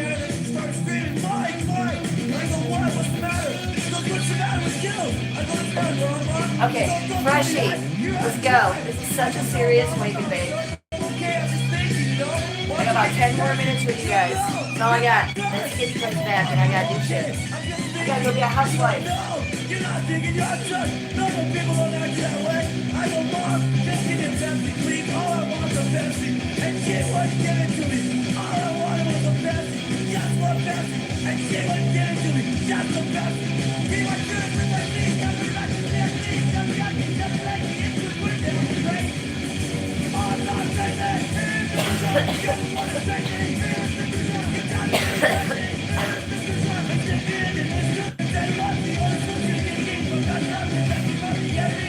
Bunch of boys in my chat today. My chat is usually women and housewives. Very different vibe today. I love it. Hello, boys, with your frosty wieners. It's been fun. Tony, bottle bomb, gravity bomb. Yes, same thing. Gravity, bucket, bottle, water, gravity, bottle bomb. Best bomb ever. Go make yourself one for Christmas. Costs about a whole 8 cents. Best fucking hit you'll ever have in your life. How do you know what my best interest is? How can you say what my best interest is? What he just said, I'm crazy. When I went to your school, I went to your churches, I went to your institutional learning facilities. So how can you say I'm crazy? Say no to this for me. Never make my time and think I had better leave.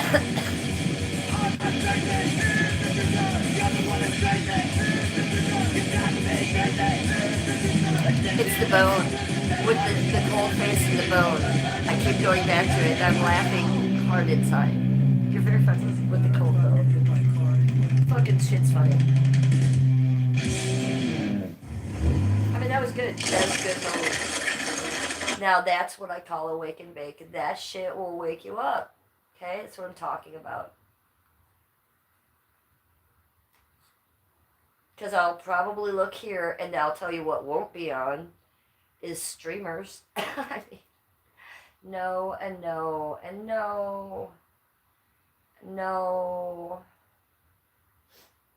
No. Tucker Carlson, yes. Snoop Dogg, Green Christmas. Yeah. All right, Snoop It's that Dogg. time of year, you know what I'm saying? Let's go for Snoop Dogg and his new Green Christmas song. Cinematic event. I've never smoked out of a gravity bong. Honey, paper seatbelt. Audiences are Oh my God, you're missing out on life, and you're smoking out of cigar wrappers. It tastes so bad. This tastes so amazing. It's just pure filtered weed through so much water with a huge hit. That's all it is. And it is so satisfying. It is literally the best weed thing you'll ever hear. I'm thinking about taking Christmas Let's listen to Snoop Dogg's new song. He got a new Christmas song. Yeah. Look, for copyright reasons, I can't show it for more than a Time of year, you second. know what I'm saying? They'll take my shit down. But we doing Christmas Well, different let's on the west look. side. Look at his Christmas lights. Snoop! Everything green, everything elevated. Check it out. Check it out. Look at Snoop. Let's go. This is Check new. it out. Wake up Christmas morning, smell that pine in the air, but it ain't no regular tree, it's cannabis everywhere. 7 foot sativa Well, standing that's your tall in my new- living room. That's what you must do now, Crystal Paper tree Seatbelt. cones and That's your homework assignment. Make yourself a gravity bomb. I get the bucket usually at the dollar store. It's just a little thing of pop. Cut the bottom off with a knife. Concentrate, press, stand, and Find make the them spread old it. bowl. Carry nose, now, homie, Like, that's a blunt in this face. Says whip cold for something eyes, up. negative. Break Moonwalk, so something. that place says Christmas lights ain't white, they glowing emerald green. Ain't no You will pay celebrated me. holiday You will that you pay ever me. done seen. Ain't no stocking stuff with edibles, papers, and the grass ass under my cannabis tree. Presents wrapped in stash bags, zags. This that West Coast Christmas, smoking on the bestest. Forget the West winter Coast. wonderland. It's that green fest. We'll go Midwest. Midwest. Midwest Christmas. Cannabis baby. tree in the corner, reaching for the sky. Hashman in the yard where the snowman used to be. Hashman It's in that the West yard. Coast What's the name? holiday, living smoke free. Nah, G, green Christ. Nah, G. Munchies for the feast tonight. Let's see. Munchies hit different when the vibe is right. No Munchies. regular dinner. We got snacks on snacks on snacks. Green Christmas celebration. Snacks on West snacks side. on Yeah, snacks. here turn the Munchies fest. Kitchen full of treats, eats, pizza, burgers, brownies, everything that hits sweet. Eat Oh ice my cream, God. cookies, chips, He's and 7 showing different Christmas dip cookies sips. and Chocolate pizza. fountain flowing while we taking flavor trip sips. Mama made them edibles, grandma baking the cake. Every dish infused proper, mistake, no mistake. Turkey on the table, but it's sharing space with fries. And these mashed potatoes next to nachos, that's no surprise. Eyes, Christmas ham beside the ramen, pancakes with the steak. Eat donuts stacked by dinner rolls. How much can we take? Gravy boat floating next to queso in the pot. Table looking like a buffet. We got a lot. Soda juice and smoothies. Yeah, a regular everything's ball will chill. kick your ass. Appetites and You have hands no idea guaranteed what we this getting will do to filled you. ill. This ain't a regular feast, it's that It's really good. elevated dining. Christmas with the munchy stars and moon aligning it. A little piece like that, all you need is like if you had an old like metal pipe, you just unscrew that metal pipe and you just hold it literally on top of that. Or you can get a glass long piece, 3-pack. Stick that right in there. Both these pieces will work, just like that. Munchies hit different when the vibe is right. No regular dinner, we got snacks on snacks on snacks. The mukbang. Snacks and snacks and snacks and snacks. From the cannabis tree to the hash man outside eye, from the keep ornaments to this elevated ride eye. Family gather round, everybody feeling blessed. I'm chewing it West now. Coast Christmas vibes Now different it's a from the mukbang. rest. Presents all wrapped in green ribbons made of Mukbang. gold. Stories being told while the munchies And you take know, hold of. those of you that know, I need to go get my bikini on. Brownies Let me next go to get a brownies, bikini. double chocolate, healing, candy canes and Mukbang in a Ham, bikini. cinnamon rolls and full of sweetness all around. Ham Christmas playlist bumping. G-funk through the night. Hash man in the yard still standing the bright.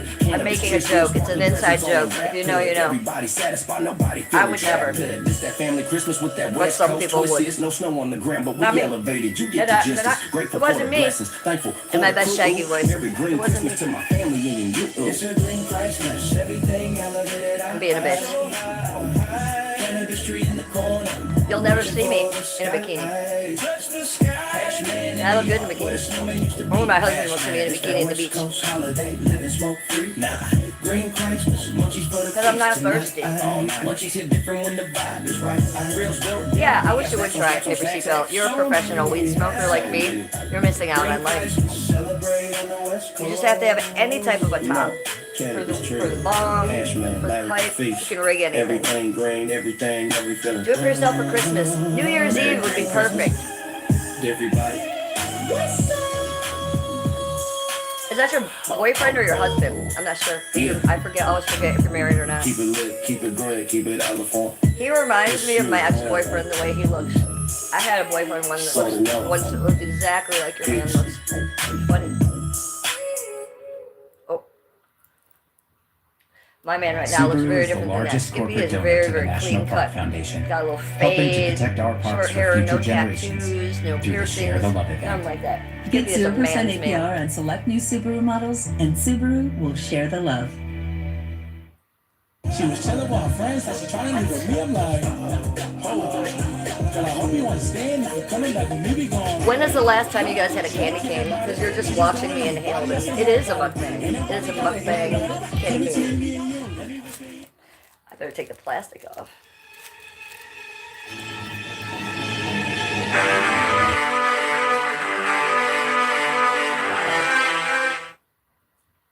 That didn't look good. That didn't look good. Bring it in. Bring it in, Jennifer. Remember, people like to talk about you. It's how you react that matters. Okay. Clippers. Weirdos. Cut it out. It's not healthy. You've been together since 2010. That's so cute. And you're not married.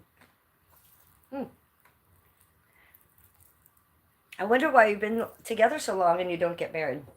Maybe it's just not for it because you have a kid together, right? You have no tattoos, but he does. So you guys are the opposite of me and Skippy. How cute is that? I love that you guys are, you're like our Black Mirror. And you have kids, so that you are really our Black Mirror. That's so cute. Yeah, I think you guys are a cute couple. I've obviously snooped on your page, and I had a good look at him, and he's very cute. And like I said, he reminds me of my ex. Oh, here we go. Nirvana. Let's do that. Yes, Kurt.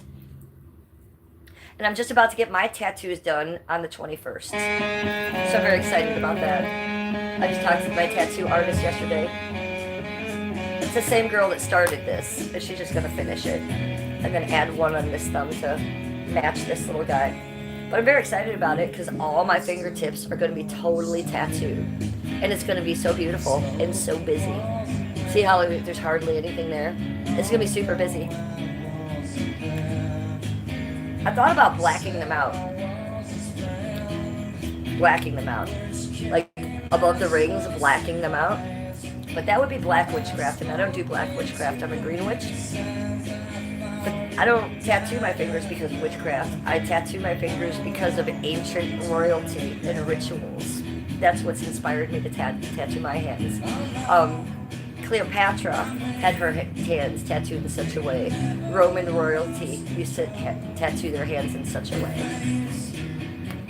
So that's why I tattoo my hands. A lot of people think it's because I'm like Michelle LeMay and trying to make my fingertips black. I'm not. Michelle LeMay is a black witch. I am not. But I am going to be doing a lot of tattoo work, making them black, but artistically at the tips. If I was going to, and it is a little witchcrafty, a little bit of it is from that, but it's more from ancient royalty and rituals and that. If I was going to make it about witchcraft, I would black them out, or I would put green above the rings and green them out. Do you guys remember that movie with Tom Cruise? And it had that Egyptian goddess lady that awoke, and she was like all tattooed. Do you remember that one? That kind of inspired me too, because I had already done research in my art history classes and knew about it. But in that movie, that ancient goddess, was it Seti or was it Set? I don't remember the chick's name. but she had tattooed fingers, and she would have a ring on each finger in that Tom Cruise movie, and above it, it was just dipped blue. So a lot of ancient Egyptian royalty used to dip their fingertips and tattoo their fingertips in blue. And so that's where the black came for black witchcraft. So I am going with a little bit of all of that, but making it my own. So I'm coming up with my own natural, and a lot of it is flowers and vines. It's going to be done Victorian filigree. And then, as you know, this is a memorial to my grandma, and I'm getting a memorial to my father right here to match. Specifically, it's going to be this little drawing my father made for me.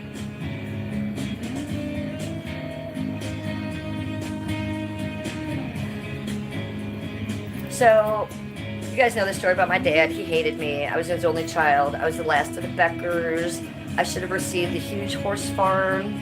No, my horse groom and her daughter got it. Wasn't even allowed to go to the funeral. I got none of my inheritance. He didn't even leave me a cent. He didn't even leave the pictures of my family. I begged him to. But what he did leave me is in one last letter that I got to write to him. He drew this little picture on the back of the envelope. It's just a little doodle. That's all I ever got from him, though. So I'm going to have it tattooed on my hand this week. Just opposite this. It'll look just like this, but on this side. So that, I think, is a really nice way of closure for me. Sometimes I'll sit here and I'll wish I could afford something, and I'll be like, you know, I'm supposed to be a millionaire. There's that. And my horse groom and her piece of shit daughter are sitting over in that ranch with heated horse stalls and a mansion. But you know what? I got this. So I'm going to love it. Right? Glass half full, right? I'm not going to black them out, paper seatbelt. It was just, it's a thought of how I'm and why I'm going about this. I had seen pictures of the blacking out. I like the way that they do it in the blue. For Egyptian, they will do a blackout, but with blue. And some green witches will do that with green. But no, I didn't want to do that. I'm going to use a lot of small black lines, making flowers and filigree. So it'll be prettier. It's going to be painful. But benzos are going to be taken that day. You guys know I have a bottle of benzos in the cabinet. I can take a Valium when needed. I took 3 last month when I had my dentist appointment. Haven't taken one this month. So I'm kind of saving that for the holidays, because around the holidays, I'm going to need a benzo. When I don't have family, when I get a little down, I deserve to. And also, you guys know I have protracted withdrawal. I go through withdrawal like a heroin addict from the time I wake up till the time I sleep. I'm in withdrawal from benzos. So that is why the doctor gives them to me as needed. So if I am withdrawing too hard for too many weeks and I just don't want to white knuckle it for a day, they encourage me to do that. So TBH, they want me to go back on the pills so that my body doesn't do this. They're afraid that I'm going to have a heart attack or a stroke. So we don't want to be on pills all the time. We've seen where that leads. So I've been very self-aware, and I've been very good. I'm very proud of myself about the bottle of pills that's been in my cabinet, that I've been able to, as an addict, be very careful and not abuse. And they do help. So for that tattoo, I will be taking Valium that day, as I will probably be taking Christmas or Christmas Eve.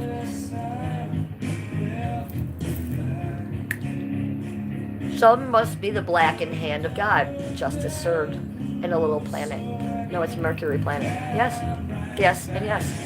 Yes, and yes, Sheppy Poo. I'm sorry to hear that, Paper Seatbelt. You say you relate, your dad hates you too. That's a tragic thing to say, right? What is wrong with our fathers? They should get together. Oh, mine's dead, but they should get together and go bowling. Because what assholes, right? I was a good kid. I was a beautiful little redhead child. I was a very good little girl. I was their only child, but my mom was 18. My dad he was a cop actually, so he should have known better. I don't know what his problem was, but he definitely had a problem with me and he didn't like me. Weird that he liked another little girl and left his inheritance to her. Interesting, isn't it? Interesting that I wrote him so many handwritten letters because I knew he was going to die soon, and I was like, look, I'm not after the money, but I do want some of the heirlooms. I want pictures of my great-grandparents from the 1800s. I want pictures of our old property. I want pictures of my grandma and grandpa. I don't have any. Can you just send me that? No. The answer was no. And this woman that he married and her daughter, they never knew that side of my family. So what do you think they did with those pictures? What do you think they did? They either ended up in the garbage or sold them because they were old and worth money. So it is sad that my father treated me that way. I do hope that he's up in heaven looking down, and I hope that he at least now looks out for me and he knows better now. He was educated. He was a cop. He was an EMS worker. He was a firefighter. He knew better. He knew better. Why would he be so cruel? I would assume maybe it was something within him. Also, my mom and him were divorced 3 times from each other. So I know my mom gave him a real hard time. She was young. It was the 70s. I do know that his parents brought him up right, Grandma and Grandpa Becker, who I never got to see much because of all those divorces. I always got to see the other Grandma and Grandpa, who I was dumped on their doorstep, the alcoholic ones, the ones that were blacked out at martini time at 5 o'clock.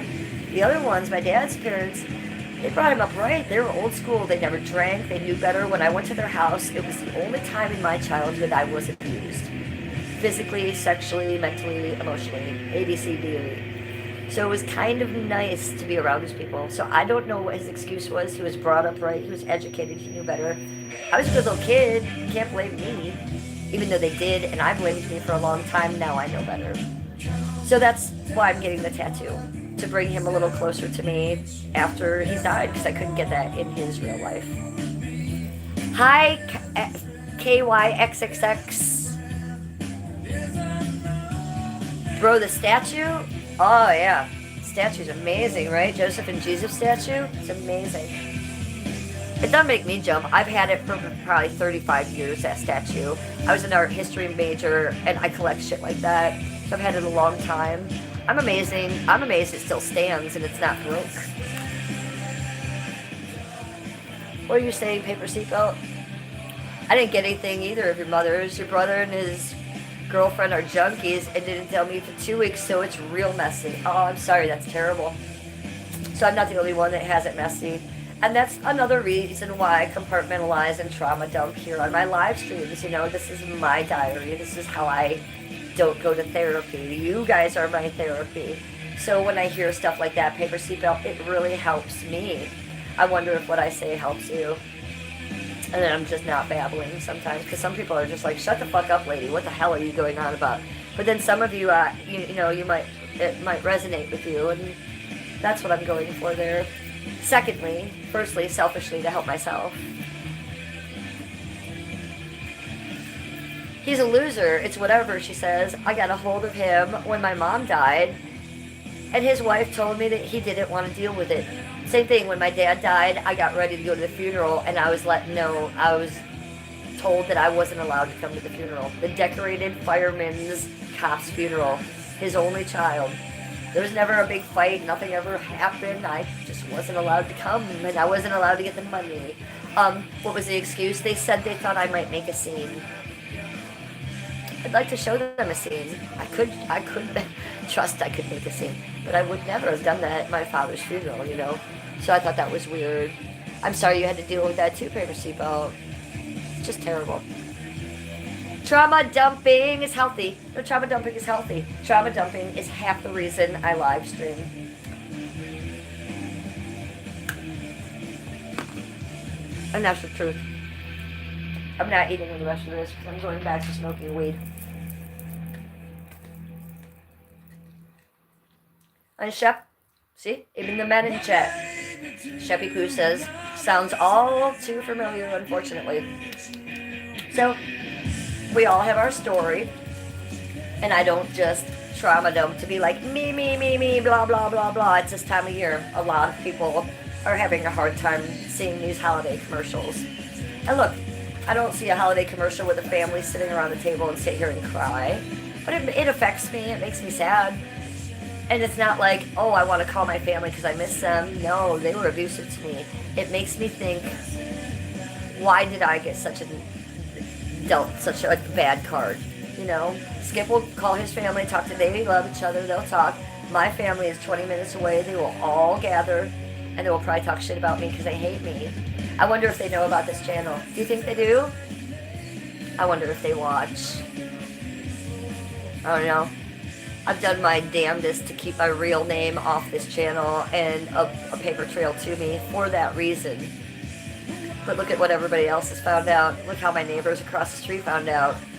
Recently, someone else from our past found out. How are you all finding out that Jennifer is here behind the Real Housewife of Cleveland? It's funny to me. So I do wonder if they watch. But I digress. Yeah, my family will be 20 minutes away celebrating their Christmas together, and they don't include me. They haven't in 20 years. And that's a blessing. I walked away because they were hurting me. And I'm sure if I walked towards them, just like if I walked towards Daisy again, it would be hurtful towards me. You know, I don't walk towards the flame anymore. I walk away, and I don't regret that, and it is healthier for me. And I advise you all to do that. There's nothing wrong with burning a bridge if that bridge is burning you in your real life. I've never been healthier since I've walked away from my abusive family. So it's sad, and I feel sad about those Christmas things, but hey, what if I hadn't walked away and I was still sitting at the Christmas table with them being abusive to me and not loving me? Now that would be worse, wouldn't it?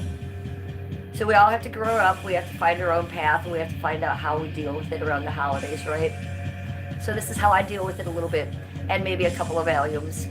You'll see me taking a couple more pills around this time of year. As long as I'm self-aware and careful with it, that's what they're there for. And if I do come on stream and I'm on a benzo, I'm going to let you know ahead of time so you know. Yeah, the holidays get me too. Mom loved Christmas, Paper Seatbelt says. And Sheppy Poo says, I quit asking why, but it still affects me.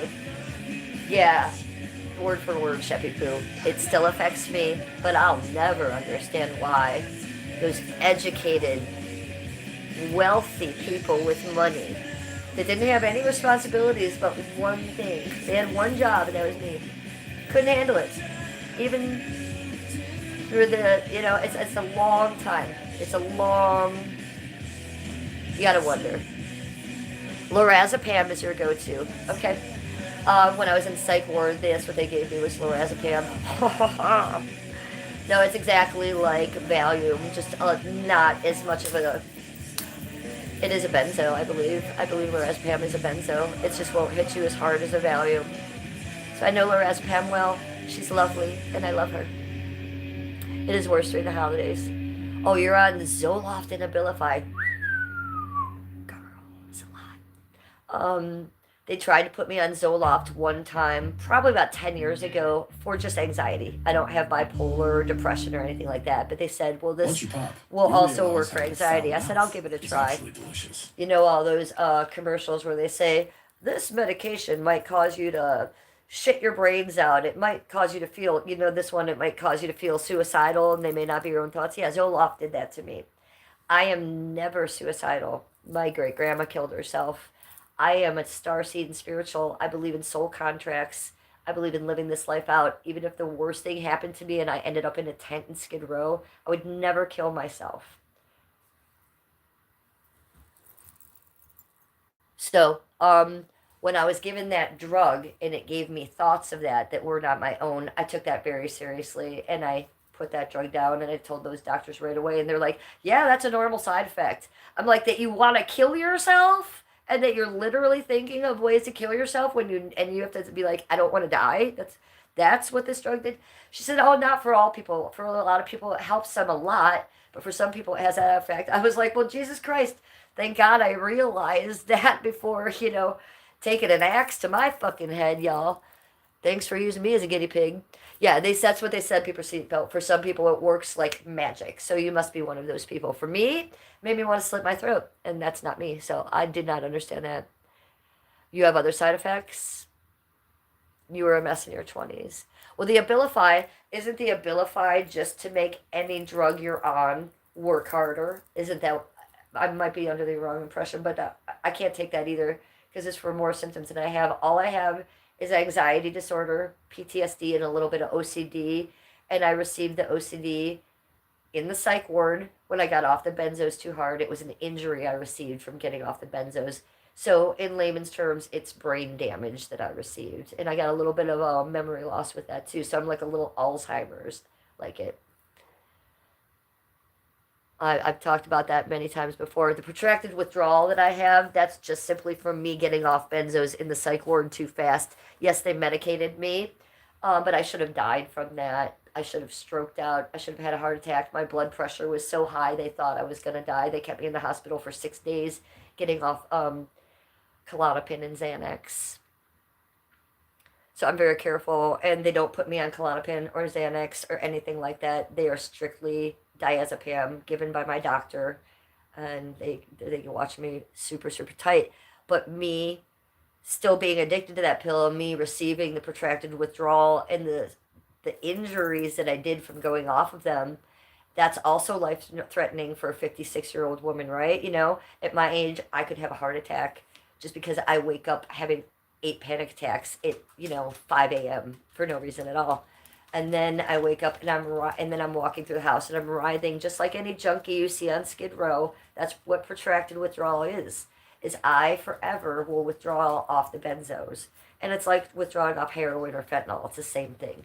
So when you guys see me and I'm real uppity and I'm smoking a lot of weed and I'm doing a wake and bake, that is why. Because I have protracted withdrawal. A lot of you don't realize that. But those of you that have been following my story for a long time, you know that.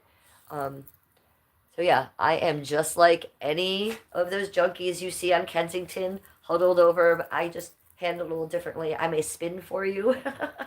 I may joke and get crazy. Or I will do 8 million bong hits. The gummies help a lot recently too. And the gummy drinks that I've been making, oh boy, those help a lot than actually chewing a gummy because I can control the intake of it more. I can take a couple gulps and then set that drink down till I feel effect and know if I need more or not. If I take too many gummies, it makes me feel like a little paranoid, a little psychotic, and I don't like that.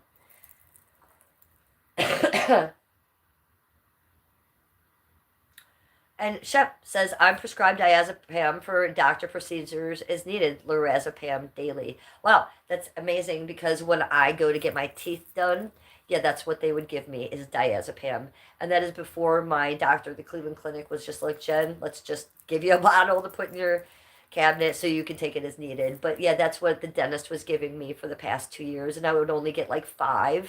He would give me 5 so I could take one the night before, a couple the day of the procedure, and then one the day after because my teeth would be hurting. And I think that's pretty normal for doctors to give you diazepam for a procedure. I need to try the gummy tea you do. Yes, you do, paper seatbelt, because it works so much better than just chomping down a gummy. I can do that, but it affects me poorly. I got to be honest. And if you think it through, it affects everyone poorly. You take a gummy, you chew it. I don't care if you're eating 200 milligrams or 35. It's not going to hit you for 2 to 4 hours. You're usually taking a gummy because, well, I'm taking a gummy because I want it to hit me now. I'm having a panic attack. I'm having a mentee B. Something's going on. That's what I want. I want it to feel it. When you chew that gummy, it doesn't enter your system, your bloodstream for hours. And then you've forgotten you've taken that gummy. You're sitting there. All of a sudden, you feel paranoid. You think someone's watching you. You see something out of the corner area. You're like, what the fuck? You forgot you're taking the gummy. And then you feel the gummy. And then it feels like someone's grabbing. I'm effing. I'm back. And then you're like, oh, I wish I hadn't taken that gummy because I wanted to feel that hours ago.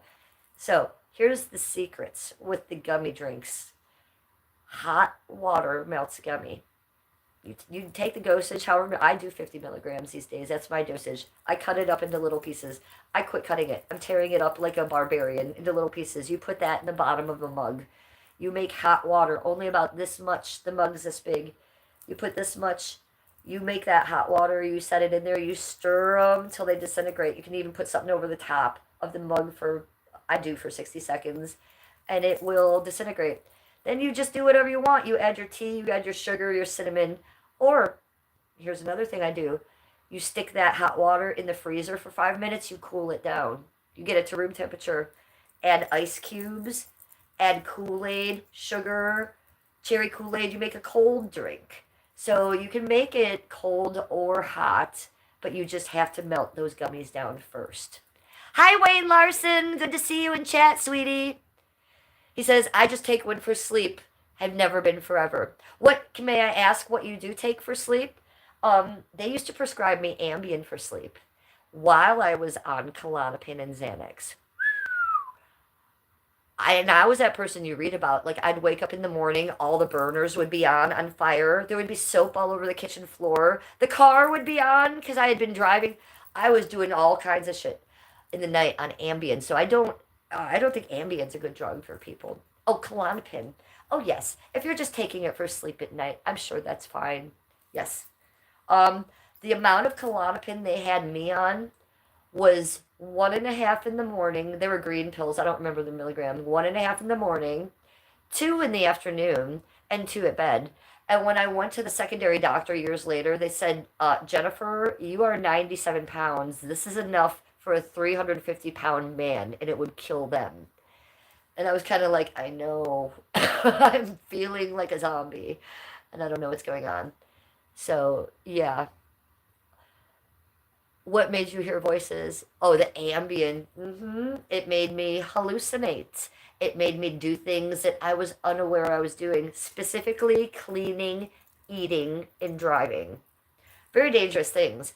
I'd be up in the middle of the night cooking and I didn't know it. So I'd wake up in the morning and all the fire burners would be on. You guys get that? Like, what if the burner had it? And I had no memory of it still. Didn't, zero. Blacked out. And I wasn't taking that much Ambien, but I was taking so much other medication in the day that I think it was all just, too much. The morning I woke up and my whole floor was covered in Dawn dish soap, which I wouldn't wash my floor in that anyways. A mop was out. There was like this much water on my floor. The sink was running. I'm like, oh my God, I should probably get off this drug. But what made me get off the drug was the day that I woke up and my car was on. Yeah, and the door was open, and I had no memory of driving that night. I had gone to bed. What was I driving in my nightgown? First of all, I sleep naked, nude. I think I did wake up in like shorts and a t-shirt or something, but could have been real bad, It is scary. So, you gotta be real careful if you're taking Ambien, you guys. I had quite the experience with it. Ambien is wicked. Yeah, they call it the devil's aspirin. I don't remember a thing I did, but I was very busy. Shepard says, yes, I was very busy too. Ambien is a sleepwalker drug. Yes, I was sleepwalking on Ambien. I really couldn't sleep, and I think I couldn't sleep at that time because they had me on so many meds, probably, right? I was a little girl and I was over medicated, so that was probably disturbing my sleep system. And they gave me another sleeping pill, which, was just making me crazy, honestly.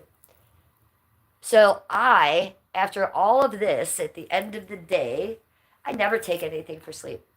You guys know I have insomnia all the time, but that's because I've had to reteach my body naturally to sleep. It was very important for me to hear from the doctors that, Jennifer, you cannot take a sleep aid anymore, and sleeping will never be the same for you again. But if you do take a sleep aid, you will be right back at that place of addiction where you were, and your brain will not unfog. So I was very careful about that. Since getting out of the psych ward 3 days ago, haha, 3 years-ish ago, for getting off the benzos, I've never taken a sleep aid. If I need to take a pill for a dental appointment or because I'm crazy, I will do that. But if I need to sleep and I can't, nope, then I just stay up. The doctor's advice is your body will reset in 48 hours. If you need to stay up for 48 hours, you do that naturally. Look, I used to take meth in my 20s. I would stay up for 6 days, some days doing meth. So, you know what? 48 hours, naturally resetting my body in a healthy way, trying to be healthy, learning how to sleep again like a baby, like a child, because I abused that pattern. It is working. I am sleeping better now than I've ever slept. Probably every 2 hours I wake up, and I have to sleep with the TV on with either binaural beats or a podcast on super low. The binaural beats help a lot. There's a Tesla code, the 369 Tesla code, that's ancient, and it's a binaural beat. You can find it on YouTube, a 12-hour stream. That really helps me sleep. So, you take promethazine sometimes to sleep better. I've not heard of that. I'll have to look that one up. Have you guys seen on the Joe Rogan podcast and the Danny Jones podcast? They've been having little commercials where these guys are showing mushrooms that help you sleep. I was like talking to Skip. I was like, Skip, do you see this commercial? How long is this going to be legal, and how safe do you think this is? They're talking about it's a legal mushroom. You can buy it at the gas station. Probably not a good idea. They say it's the same mushroom that's talked about in Alice in Wonderland. It's a red mushroom with white polka dots, and it's legal right now. And you take just a little bite of it, and it will help you sleep. And they say it's similar to melatonin. So I don't know if you all know what I'm talking about, but these high upper echelon podcasters, they all have their things they promote, and they all have their little commercials. They be promoting this weird little mushroom right now. So I don't know how that's going to go well. Oh, it's anti-nausea medication. You've never taken mushrooms. Well, I used to be a psychonaut, which is, an astronaut who does psychedelics to reach other realms, expand my mind. That's why I did psychedelics back in the day. But I haven't done psychedelics since I was 27 years old. But you can trust I did enough for all of us. Okay? All of us. I have enough to share with the class. So the mushrooms are real. The mushrooms come from the earth. I'm a green witch. The mushrooms will do more to you than acid, than cocaine, anything, because it comes from the earth, right? Well, I guess cocaine and that stuff does a little bit too, but the way mushrooms hit a little different if you take enough. A lot of people will just take mushrooms and be like, la la la, let's go skip around the park. No, I would be like on mushrooms, and I would sit there and I would be getting very existential in my head. So I was always doing it for different reasons, and it always hit me a little bit harder. I wasn't the girl that would be taking them to go on a roller coaster at Cedar Point, you feel me? Now that was my husband. That's how he was doing it back in the day. He was just having fun. He was a raver back in the day. He lived near Cedar Point, so he was going there every day after school. Can you imagine living next door to Cedar Point? My husband is an only child too. He didn't have brothers or sisters, and he was a latchkey kid as well. So when he got home from school, instead of like me, I would spend the entire time alone in the house. No, he was at Cedar Point riding roller coasters by himself with a year pass at like 10 years old. Can you imagine? I was like, have you heard of child trafficking, honey? You weren't worried that someone was going to take you? He's like, nah, it was a different time. I was like, yeah, I know. Bobby Brown, what you are seeing is natural. This is virgin hair. Bobby Brown says, are you a natural redhead? Yes, this is my natural virgin hair. And to boot, I'm 56 years old. I was born in 1969. Yes, this is my natural hair color. I was born a ginger from two gingers. My eyes are green. Their eyes were brown. No, it's like Barbie down there. It's not 1975, doll. But if it was 1975, probably so, yes. My grandparents would take us to Cedar Point every summer. And SeaWorld. Yes! Me too with the SeaWorld. Did they take you in SeaWorld where you would sit down, you would see Shamu come around, and there was always, they would pick the one kid from the audience to come up on the platform, and Shamu would come up and kiss him and spit water on everybody. Do you remember that part? Every year, I don't know if my grandparents paid these people or knew people or what, but every year that little kid was me. That was me. I would stand up there, I'd be terrified of that whale, but he would kiss me, and they would blow water on the whole thing. I think my grandpa must have been slipped into a 50 or something to do that, because every year for like 10 years, that was me. Just randomly, they're picking any kid out of the thing. No, that couldn't have been possible. But yeah, I've kissed many a Shamu.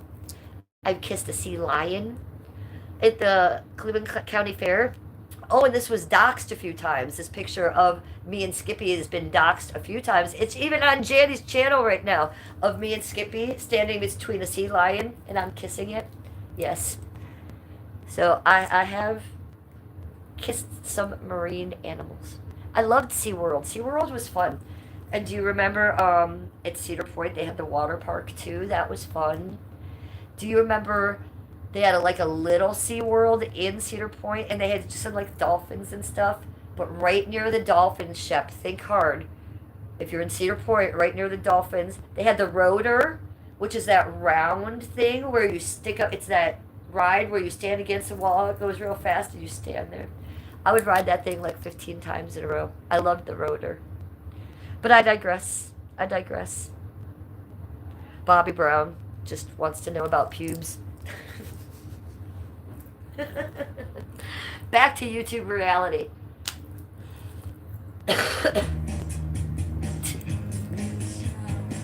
You don't remember SeaWorld? I do. I remember the SeaWorld. My grandma and Grandpa Becker would take me, and it was fun.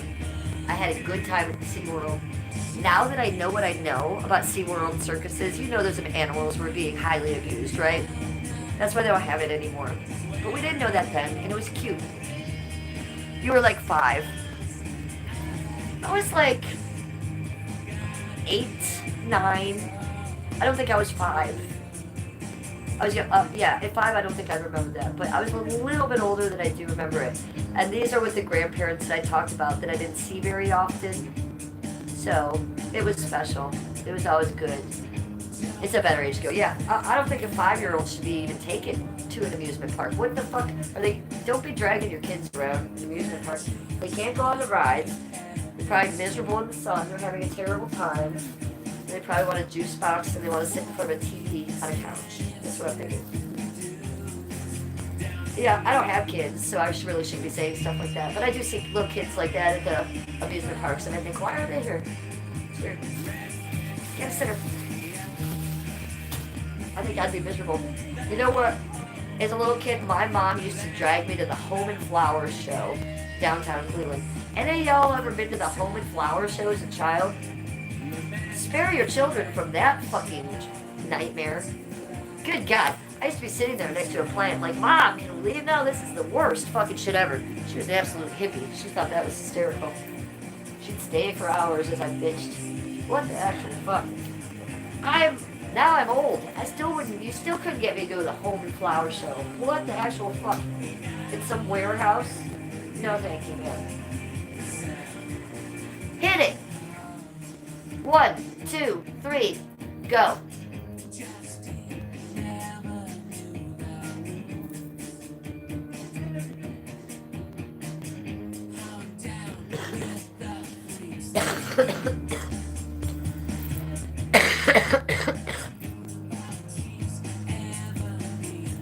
Paper Seatbelt says, ha ha ha, I wouldn't take my kids. Well, you're a good mom. Shepard says, we might have met before at SeaWorld. I bet we did. We were probably like, oh, there's Sheppy Poo. I was the little redheaded one.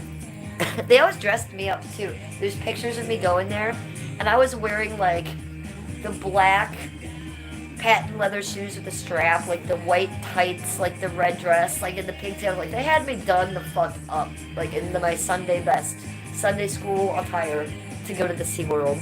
The pictures are outrageous. Still have my glass bong. Yes, I do, Wayne Larson, but it has been soaking for at least 4 days now in the kitchen. In what? No, not in. Inside the glass bong, it has... I've taped where the weed goes. There's a little plastic and tape over it. I've filled it with alcohol and a handful of Himalayan salt rock. So it's cleaning it out. It takes 4 days to a week of me soaking it for it to get clean because I smoke that much weed. So yeah, I still have it and I'm just cleaning it because I want to bring it out for the holidays for y'all and be like, look how pretty it is. And it was gross, and a lot of you were noticing it was gross, and so it's cleaning. You cleaned yours today. It's ceramic. May I ask how you clean it? Like what you use to clean it? Because I use alcohol and salt. And as I'm telling you, it takes days. Do you know of a better way?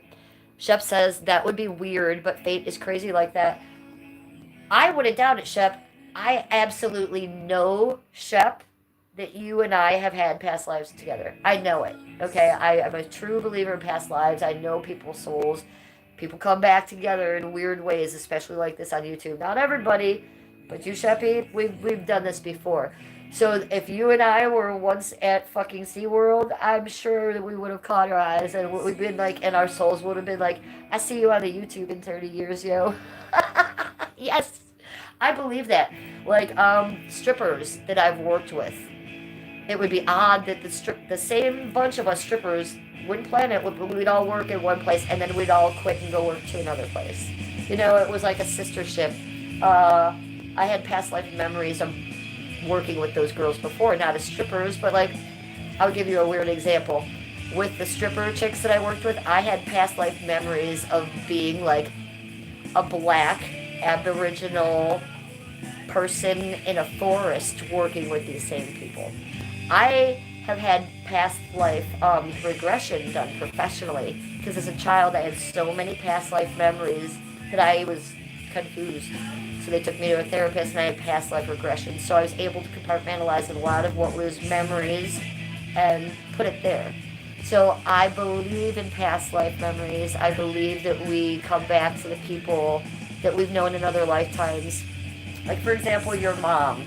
Maybe that was your dad in another life. Maybe you were their father in another life. Maybe you were brother and sister. I really believe that people come back together in different ways like that. And I believe that when you die, you all meet each other somewhere and you decide before you're reincarnated, you come back, you have a soul, what's called a soul contract. It's a real thing that real people believe in, and I believe in it heavily, that I had a soul contract before I came here, that I knew I was going to go through all this abuse. I knew I signed up for all this, probably because I lived so many lives in the past and I really needed to be challenged in this lifetime and feel something different. I think probably the same people are involved. Like maybe my mother that abused me this life, maybe I abused her in another life, and this is my karma. So I fully believe that's why we need to live out our stories. We all have a story. We all need to talk about it, because somehow we're all wrapped up with each other a little bit, aren't we?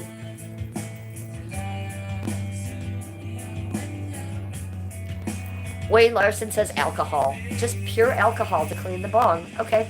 Shepard says, I agree. Shepard says, we are surrounded by the same people in every lifetime. Correct, exactly. And I believe new ones are brought in as well. But those old souls, we've known each other for a long time, and we recognize that. Those of us that are numbing our minds with tons of alcohol or tons of drugs, or those of us that are working on our spirituality, regardless how it is, we recognize that in each other. Ooh, I think Skippy's coming back. Just different roles, you say. Hi, Skippy! Skippy's back. So that means abandoning streaming in 5 minutes. Hi, Lone Wolf. Welcome to chat. Good to see you. Lone Wolf is always popping in late. As I'm about to abandon stream. Wait. Will you say hi, chat? Hi, chat. He says he has to do something for 15 minutes. I get 15 minutes for you. 15 minutes. Then I'm leaving. What? Okay, no. It's good. Thank you, though. I appreciate you, Skippy. See, this is a real man. This is a real husband. He allows me to create while he's out doing things for me.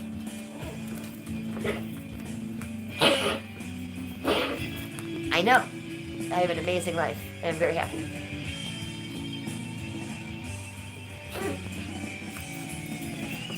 Baxter, come sit up here with me. Whenever Skip arrives, you will hear Baxter cough more, because Skip is Baxter's favorite. You know about Baxter's medical issues, but when he gets excited, it also causes him to cough. So when he sees Skip come in and out, instantaneous coughing.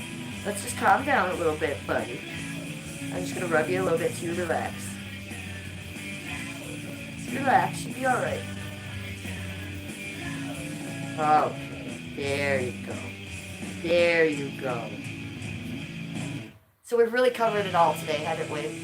We've talked about snow-covered penis dicks. What was that? I don't even remember. We have talked about existentialism, past lives, SeaWorld, dogs, gravity bombs.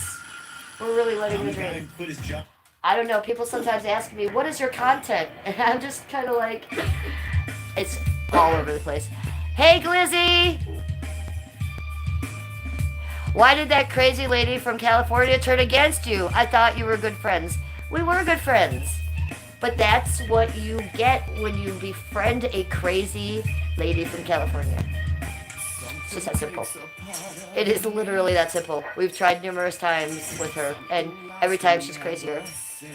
What does existentialism mean? Well, we're talking about, like, past lifetimes, spiritual stuff, you know, higher vibrational stuff, that type of stuff. That's what that means.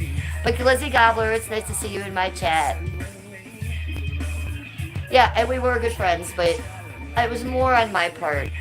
For her, I realized I was just content, And that's what she's doing now. She's making content. She just wants to yell about something. I actually just wanted to be her real friend, but she is crazy, and she's, has mental issues. She hangs around with a bunch of meth heads on the beach, so there's that, There's drugs, there's mental illness, there's homelessness, so, yeah, that's it. Reincarnation. We were just discussing reincarnation. That's what we were discussing and how I believe in it. Do you believe in reincarnation, Glizzy Gobbler?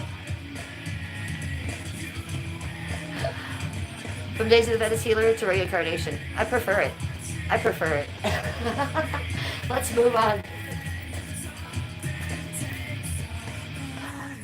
And as for Daisy, we're just going to let her go crazy because that's what she does. And she needs content. Right now, she's not going to be able to see her kids for the holidays because she won't make that happen for herself. So she'll just want to scream about me for a while. Let's let her do that because she's crazy. What she's not going to get to do is be my friend anymore. So that's her choices, man. You're not sure what you believe yet? Okay. You do believe in God? Well, I believe in gods. I don't know if I believe in one particular thing that created us all. Now, I was brought up Lutheran. I went to parochial Lutheran school, 4th grade, 5th grade, 6th grade, 7th grade. I memorized the entire Bible. But it didn't ring true to me. I wondered where the dinosaurs were in the Bible. I wondered where the angels were in the Bible. But every time I asked those questions, I got yelled at and put in the hallway. I did. So, my beliefs are organic and they come from my soul, and I've just come to believe them. So I'm Starseed. I'm not a Christian. But what you Christians believe, if you do believe in one God, that's still a beautiful thing. You still have faith and you're still believing.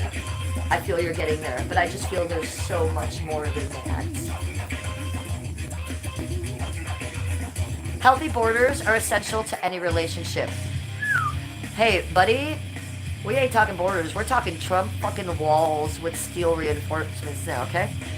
We're gonna let her spin like a top right now, because that's what she does.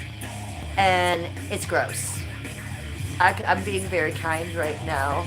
The borders are beyond borders. They are Trump walls with metal reinforcements with barbed wire, razor wire around the top. Like, that bitch never getting close to me again. Let's just say that. I don't push my religion on anyone. Well, that's good to hear, because nobody should push religion on anybody. And those people that do push religion on people, it never works, right? These people coming knocking on your door, they're doing nothing but annoying you, right? You're going to find religion when you want and the kind you want.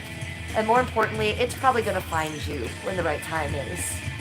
That's my life experience. So if you don't know what you believe, sit back and listen and watch, and you'll figure that out because it will come to you. And watch podcasts. Turn on Joe Rogan. That might help. I'll tell you that. Podcasts help me. So, Corn, what do we think now? Before we talk we're gonna about bring it down. coverage, We're gonna take there's this something down. every family in America. Billie Eilish playlist. We're gonna take it down. This is the last bowl I'm smoking with you. 14 in chat. We've had 33 likes. Been a very successful stream. We've had people come. We've had people go. We've had people remodded. We've had a good time. We've covered a lot of subjects.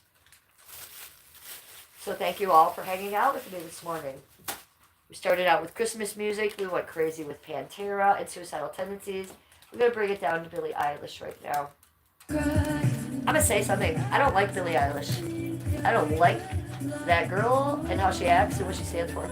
But I love this girl's music all of a sudden. I think she sings like a fucking angel. I love her music and I think it's so pretty.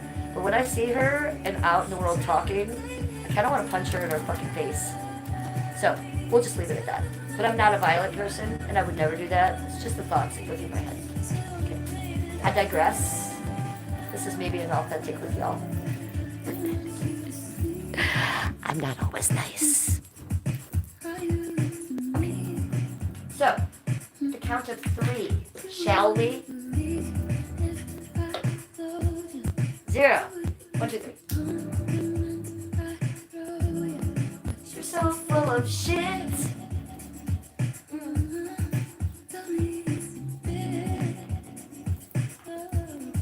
Stoner's best friend.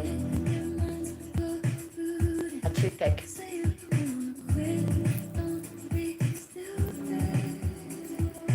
Let's just dance for the toothpick. Did you see me? I almost fell. That's me almost falling off my couch. What would you do? Bobby pins work really well too. Yes, I have a bobby pin upstairs that I use in the upstairs. It is hot pink. It used to be for my hair, and it was donated. Look at the cat on the rocking chair, and the chair is rocking. The cat's bathing on the. That chair is from like 1899. That chair is antique and old. And look at the cat, and it's rocking. Mr. Black don't give a fuck. Ben Jones says I'm fire. What? When I'm actually falling off the couch, that's fire? You better believe it. You better fucking believe it. Yeah, we all know I'm fire. I'm fire! Did you guys hear that? I'll take it. In 56, I'll fucking take it. Where am I from? Cleveland! You have reached my channel for you late people. The Real Housewife of Cleveland is the name of my channel. I'm Jennifer. Cleveland, Ohio. Welcome. We're just about to end the stream, so unfortunately, you're late. You're late to the stream, you're late to the game. We're going to be abandoning stream after this bowl. But if you got something to smoke, this was a hell of a wake and bake. So smoke with me. And I know that there's things, because Emmy, as I've been streaming, has been sending me videos. And I told Emmy, only send me videos of her if my name's in the mouth. I'm not watching her. I don't want to see it otherwise. It's sad. During this live stream, I was sent 4 videos, you guys. There's 4 videos. Like, okay, so here's my next question. Like, do I even watch it? Like Janny's page. Do I even watch it? Do I even dare click on it and see what her mouth says? Because that causes me to actually hear my heartbeat. And then my heartbeat rises up into my head. And then my heartbeat's going like this. Then I have a hard time focusing on what they're saying because so many lies about actually me are being told on TV. And then there's another onion layer of it because it's like from the girl who I befriended. But then there's this other layer that I gotta peel back because she's mentally ill. But then I want to punch her in her cunt, so I want to take that layer off. So what do? At this point, I think I treat it like Janny. And I'm sorry to say that. I'm sorry to put Daisy, who was my friend, in with Janny, but it's not healthy for me to look at things that are not true about me that are trying to be hurtful towards me, that are lies. Do you feel me? I don't get off on that. I know certain streamers do, and they think being clipped and being talked about is fun and content, and oh, aren't I popular? No, I don't like that, and I've never liked that. What I want is everybody to stop talking about me to find some actual true friends on this YouTube, keep them, and move forward. And people be nice and me actually document my life for real. That's what I want. And I was trying to include Lindsay in that.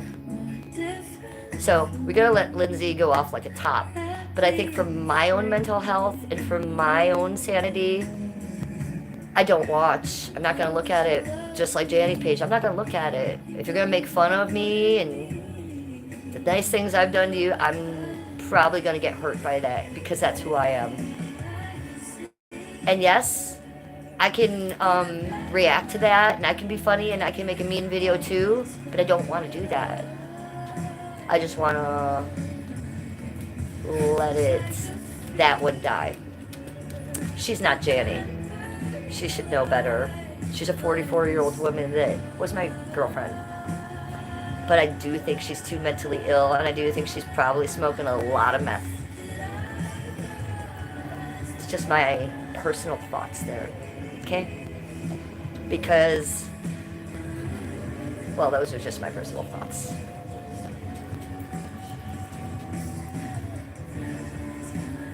What am I smoking? Ben Jones wants to know. We smoking some weed. Shepard says, I view YouTube as a psychological experiment. Most people you can't take seriously because you only see their false persona. Yes, and that is true.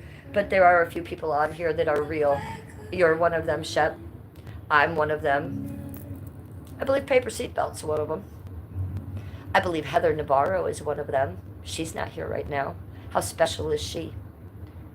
There's a lot of people on my chat right now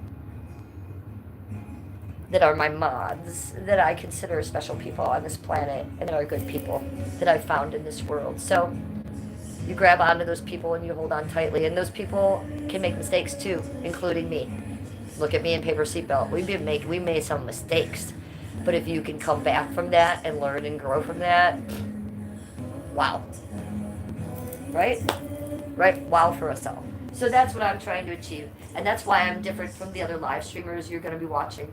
I'm not going to be taking my mace and going up and pressing people for content. I'm not going to be like Daisy and use other people for content. If I actually try to befriend you and it goes wrong, it's not a pattern I have. It's something that does happen in life. There's plenty of people on the YouTube that my friendships have worked out with. Look at Steve Alive. Everyone go subscribe to that Steve Alive. Look at Mary the Mermaid Fairy. Look at Allison. Goddess Allison, you know, so people can come back from stuff. Be a Paper Seatbelt. People can come back from stuff. But yeah, most of this is so parasocial that it's disgusting, sick, and fake. But I've learned to see through that part a little bit. It's sad when the girl you just befriended did it to you, though, again for the third time. But again, I'm gonna chalk that up to the meth and the fucking mental illness. I have to. I think that's pretty obvious. Are we all watching the same show?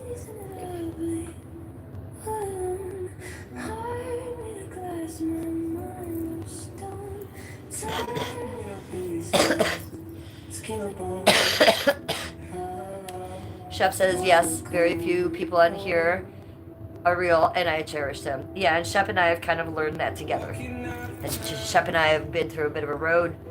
Shep and I had a lot of different friends on here that we learned were not our friends.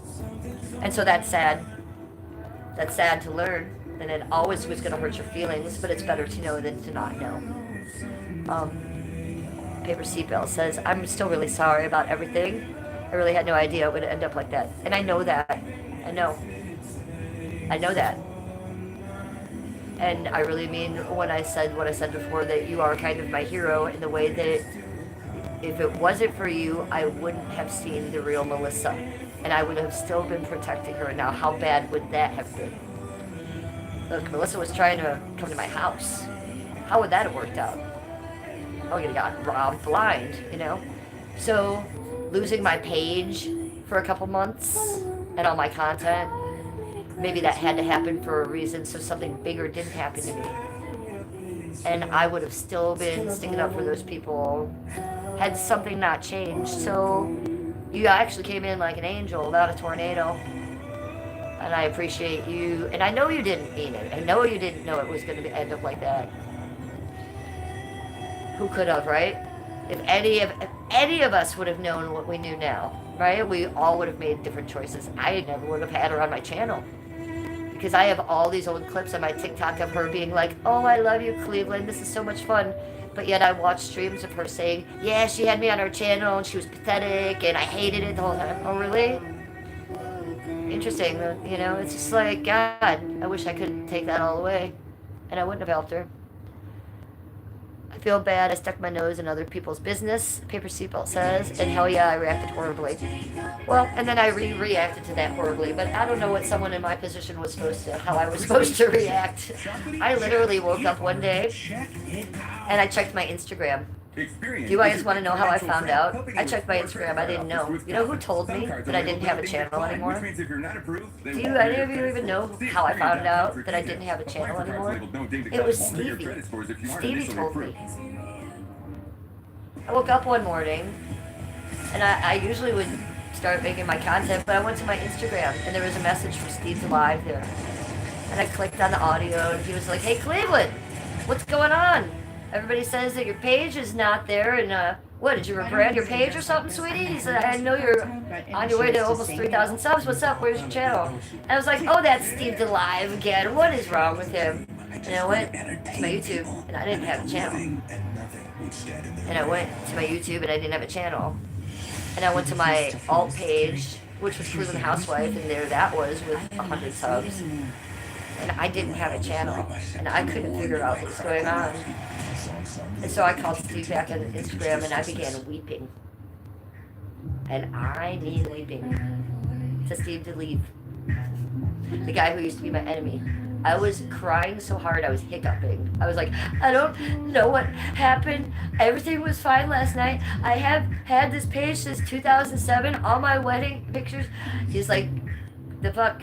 I was like, I did give my password to Melissa. And that's how it began. That's how I found out. I still don't have my contact back. I never will. I had to restart again. And if you look at my channel, I think it says I've made like 600 something videos in what, 2 months? I've really started again. I've really picked myself up, dusted myself off, and began again because it was that or nothing. It was that or how I had my second page down and I closed it down because I was just sick of trying. I wasn't going to do that again. I was going to put a closed site up on this page. We're going to keep trying.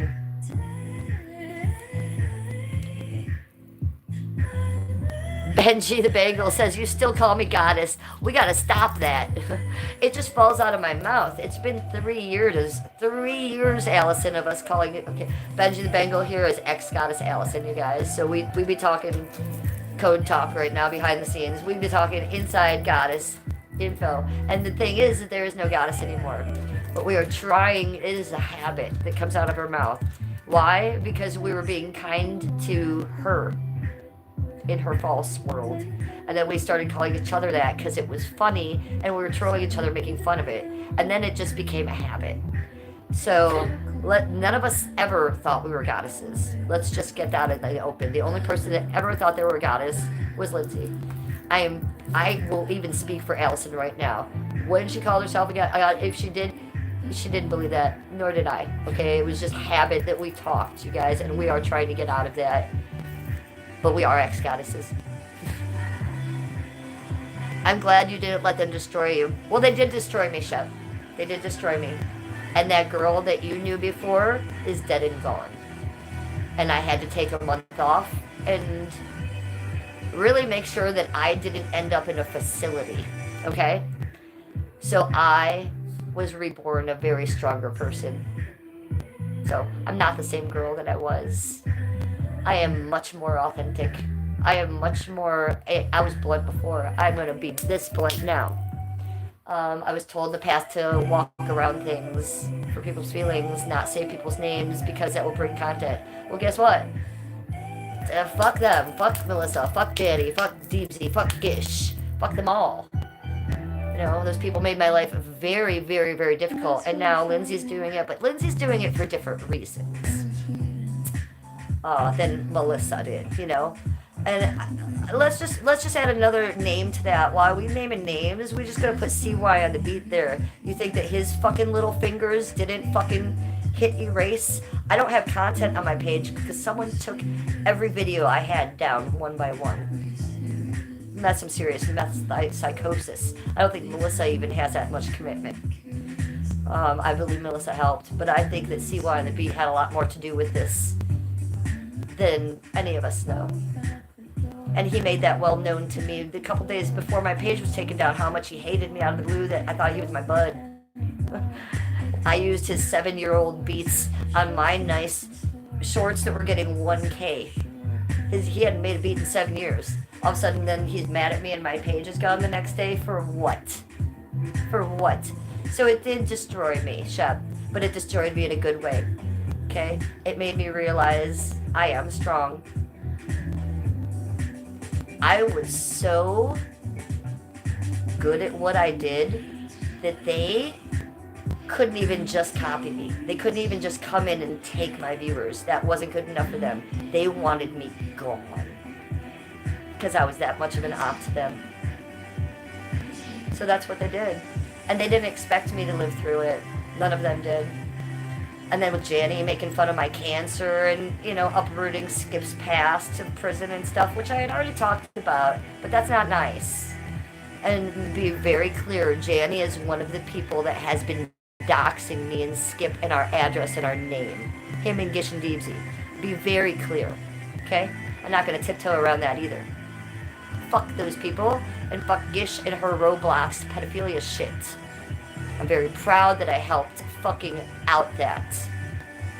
Good job, bae.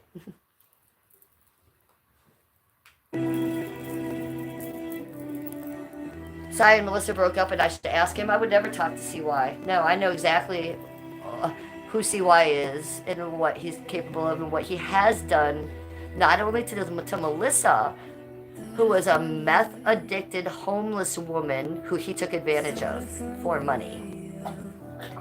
Okay? Let's be real clear about that. I see right through CY on the beat. Dog just threw up next to me.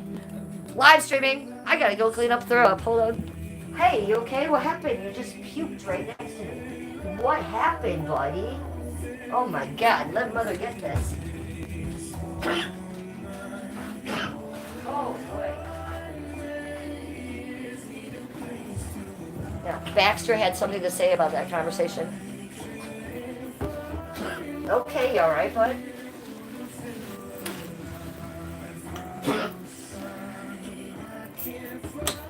Holy. You okay? I know. Okay. What happened? Oh my gosh. Tell me all about it. He said that conversation was too much, Mother. He goes, I don't want to remember. He says, I don't want to remember, Mother. I know. But look at how much better my page is now, you guys. We have all these wonderful people. I know who hates me now. I know who just uses me for content now, right? I know who my real supporters and friends are. And that took all that shit for this to happen. So I'm thankful. I'm thankful that all happened. How amazing is it that I still had my subs, right? I didn't the first, month I came back, I had no content, no subs, and one day my subs popped back up. That was unexpected. I thought my content would pop up one day and not my subs. Unfortunately, that's not how it happened, but I'll take it. And now we are 50 subs away from 5K. Look how much work we've done in that time. And look at the work that we've done on ourselves. Myself, us as a community, and then by community, I mean YouTube community, okay? We have our toes dipped in a lot of different other communities, but we are YouTubers, okay? And I'd like us to be good people on this earth. You know, a lot of YouTubers just want the numbers in their chats. They don't care if people scroll by and say, hey, you fucking whore. We care in here. We're not going to have that kind of energy. And we've worked very hard for that. So, yes, they may have broke me, but that girl needed to be broke. Because look at the phoenix that rose out of me after that, right? You okay now? You gonna puke anymore? It was a big puke, too. I don't know what happened. Okay, I'm gonna put you down, okay? I don't want you to puke on the couch. You're good. I think you feel fine now. You alright? Go get some water. Holy Christ. It was a coordinated attack, but when that happens, you know, I'll put myself on a pedestal for that. It took an army. And all those weird, nasty, negative people that really don't like each other all came to each other. A bunch of losers in my name. How fucking crazy is that? Do they still all like each other? No, they do not. Because that's not how you make friendships. Yes, taking the high road. Yes, Benji the Bengal. We have been discussing this thing. There's been numerous. I will wrap this up for you real tight, Benji. Emmy was told yesterday to only send me videos if my name falls out of her mouth. I didn't want to hear anything about her because I'm not watching her and I'm walking away. So during this live stream, Emmy sends me 4 videos. And then people come in my chat, why is she talking about you? Why is she talking about you? Well, we're not going to react to it. We're not going to talk about her. She's mentally ill. She's out on meth beach. Done. Done. You be crazy, lady. You be over there talking crazy about your friend that tried to be nice to you and try to help you, and you look like a coconut. It's a phrase I like to use. You're acting like a coconut. You're acting like a coconut. I'm not gonna act like a coconut. I'm not gonna do it.